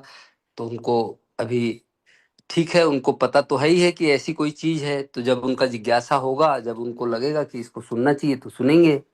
आप बार बार सुनाओगे तो रिएक्शन नहीं आएगा, इसलिए मत सुनाओ, है ना। कोई जरूरी नहीं है।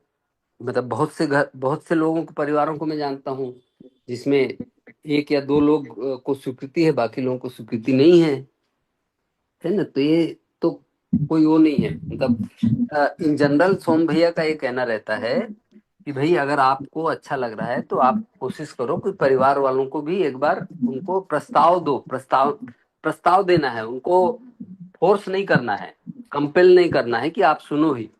प्रस्ताव दो कि भाई ऐसी ऐसी एक चीज है ना, जिसके सुनने से, समझने से मानव में सुख शांति संतोष की संभावना बनती है, मानवीय आचरण की संभावना बनती है, मानवीय परंपरा की संभावना बनती है। बस अगर वो सुनना चाहते हैं तो सुना दो, नहीं सुनना चाहते हैं तो रहने दो।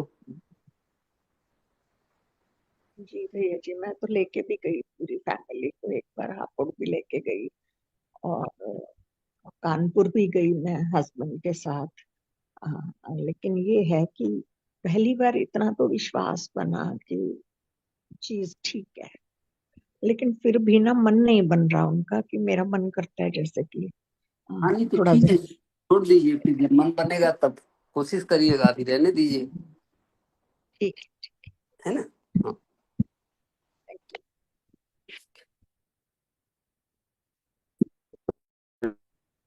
यानी कि ये सबके साथ होगा ही। हमारा व्यवहार बहुत कुछ डिसाइड करेगा कि और लोगों की स्वीकृति कैसे बने, और उसमें थोड़ा समय तो लगता ही है, क्योंकि उनकी कुछ धारणाएं भी रहती हैं और प्रोसेस तो स्लो है ही।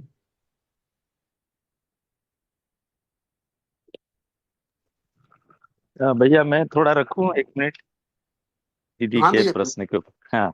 हाँ हाँ। दीदी मेरा भी कुछ ऐसा ही स्थिति है।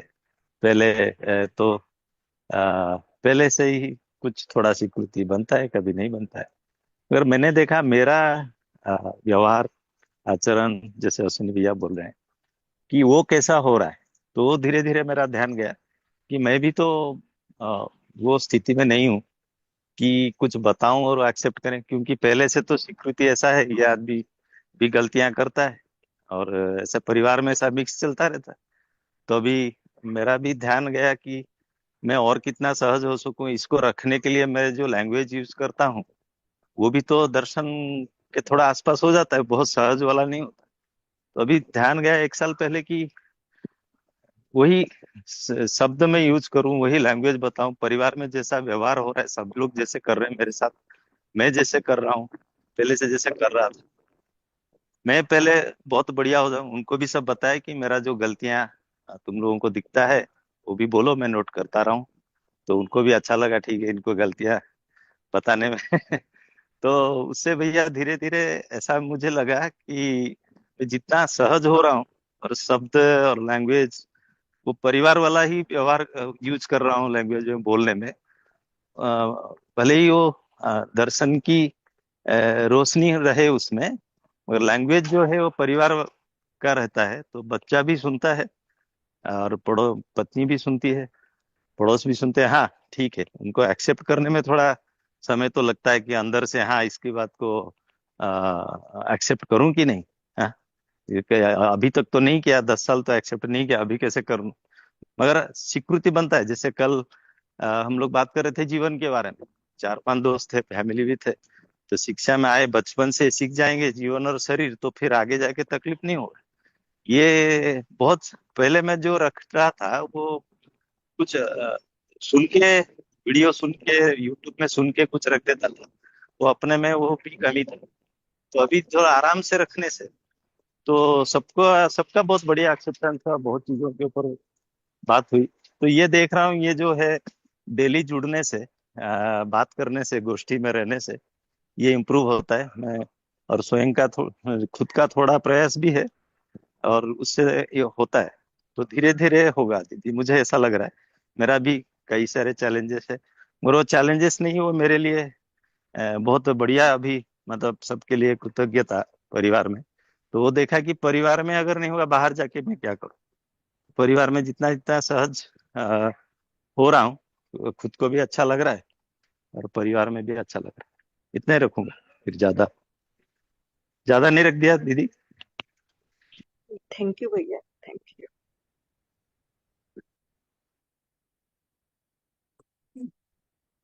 हेलो। हाँ राजा। जी जी।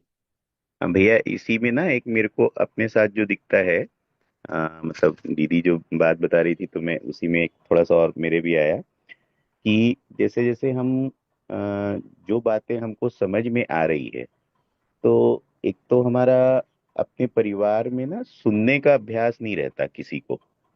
हमारे पास कोई चीज आती, हम जैसे पूरा मतलब अपना पीछे का भी हम पूरा अपना जीवन काल देखें, जितना भी हम दिन जिए हैं परिवार में, तो सुनने का एक दूसरे को अभ्यास नहीं रहता। तो हम जैसे अभी हमारे पास कोई अच्छी चीज हमको मिली है, जैसे दर्शन के रूप में विषय वस्तु मिली है, तो हम बताना तो चाहते हैं, लेकिन जो पुराना अभ्यास है किसी का भी नहीं सुनने का, मैं भी किसी की नहीं सुनता था, बाकी परिवार वाले भी मेरी नहीं सुनते थे या एक दूसरे की नहीं सुनते थे। तो जो नहीं सुनने का अभ्यास है वो हावी रहता है। तो उस चीज में जब हम अभ्यास पूर्वक अपने आप को उसमें ढालते हैं कि हम किसी को सुने, तो हम जब सुनना शुरू करते हैं तो उनमें फिर लगता है, उनको फिर एक संतुष्टि होती है आपस में, परिवार वालों को, कि अच्छा मेरे को सुना जा रहा है। तो वो भी उस चीज के लिए प्रयास करते हैं फिर कि इनको भी सुना जाए करके। और वो फिर धीरे धीरे, और मेरे व्यवहार में कुछ या मेरे जीने में कुछ, जैसे मान लीजिए दर्शन के अनुरूप या जो भी है, इसके अनुरूप यदि कुछ परिवर्तन आता है तो वो देखते ही हैं, वो देखते हैं, पूछते हैं, फिर सुनते हैं। मेरे को ऐसा भी लग रहा है भैया। बिल्कुल ठीक है भैया, ऐसा ही है जी जी है ना। जी भैया। पहले हमको उनका सुनना पड़ेगा, जी मतलब एक एक्चुअली कुल मिला के एक दूसरे के प्रति आश्वस्ति होना चाहिए पहले, है जी ना। संबंध समझ में आना चाहिए, आश्वस्ति होना चाहिए, जी है ना। उसके बाद एक दूसरे की सुनेंगे ही। पहले तो जी आदमी को ये लगे ना परिवार में कि भाई हाँ ये मेरा भला ही चाहता है ना, मेरा जी शुभ चाहता है, जो बोलेगा मेरे शुभ के अर्थ में बोलेगा, है ना। जी उससे पहले शुभ क्या चीज है ये भी पता होना चाहिए कि मेरे लिए शुभ क्या है ना। तो ये जी। बहुत से स्टेप्स हैं इसमें, बहुत से वो हैं, पर धीरे धीरे सुनेंगे, सब सुनेंगे, क्यों नहीं सुनेंगे, सुनना ही चाहिए।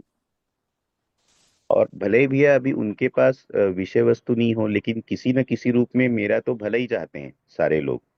तो वो उनके पास जितनी भी अच्छी चीज है उनकी जानकारी के अनुसार, वो उसी को मेरे को बताना चाहते हैं, उसी को मेरे को सुनाना चाहते हैं। तो मैं जब सुनने की स्थिति में आता हूँ, तब फिर मैं आगे जाके अपनी कुछ, मेरे पास यदि कुछ अच्छी बात है तो फिर मैं रख पाता हूँ उनके बीच में। बिल्कुल बिल्कुल, जी जी भैया, ऐसे ऐसा ही है, लग रहा प्रोसीजर यही है। है। जी जी भैया। थैंक यू भैया जी, थैंक यू सो मच। भैया और किसी का कोई जिज्ञासा नहीं हो तो पूरा करें, क्योंकि इसी लिंक पे ना कोई दूसरा 8:30 से कोई दूसरा अध्ययन। जी भैया, आज मुझे लगता है काफी चर्चा हो गई है, पूरा कर सकते हैं। है ना। जी तो सबको नमस्कार, सबको धन्यवाद। नमस्कार। जी नमस्ते सभी को। सबको धन्यवाद। जी धन्यवाद। जी जी, नमस्कार सभी को। नमस्कार।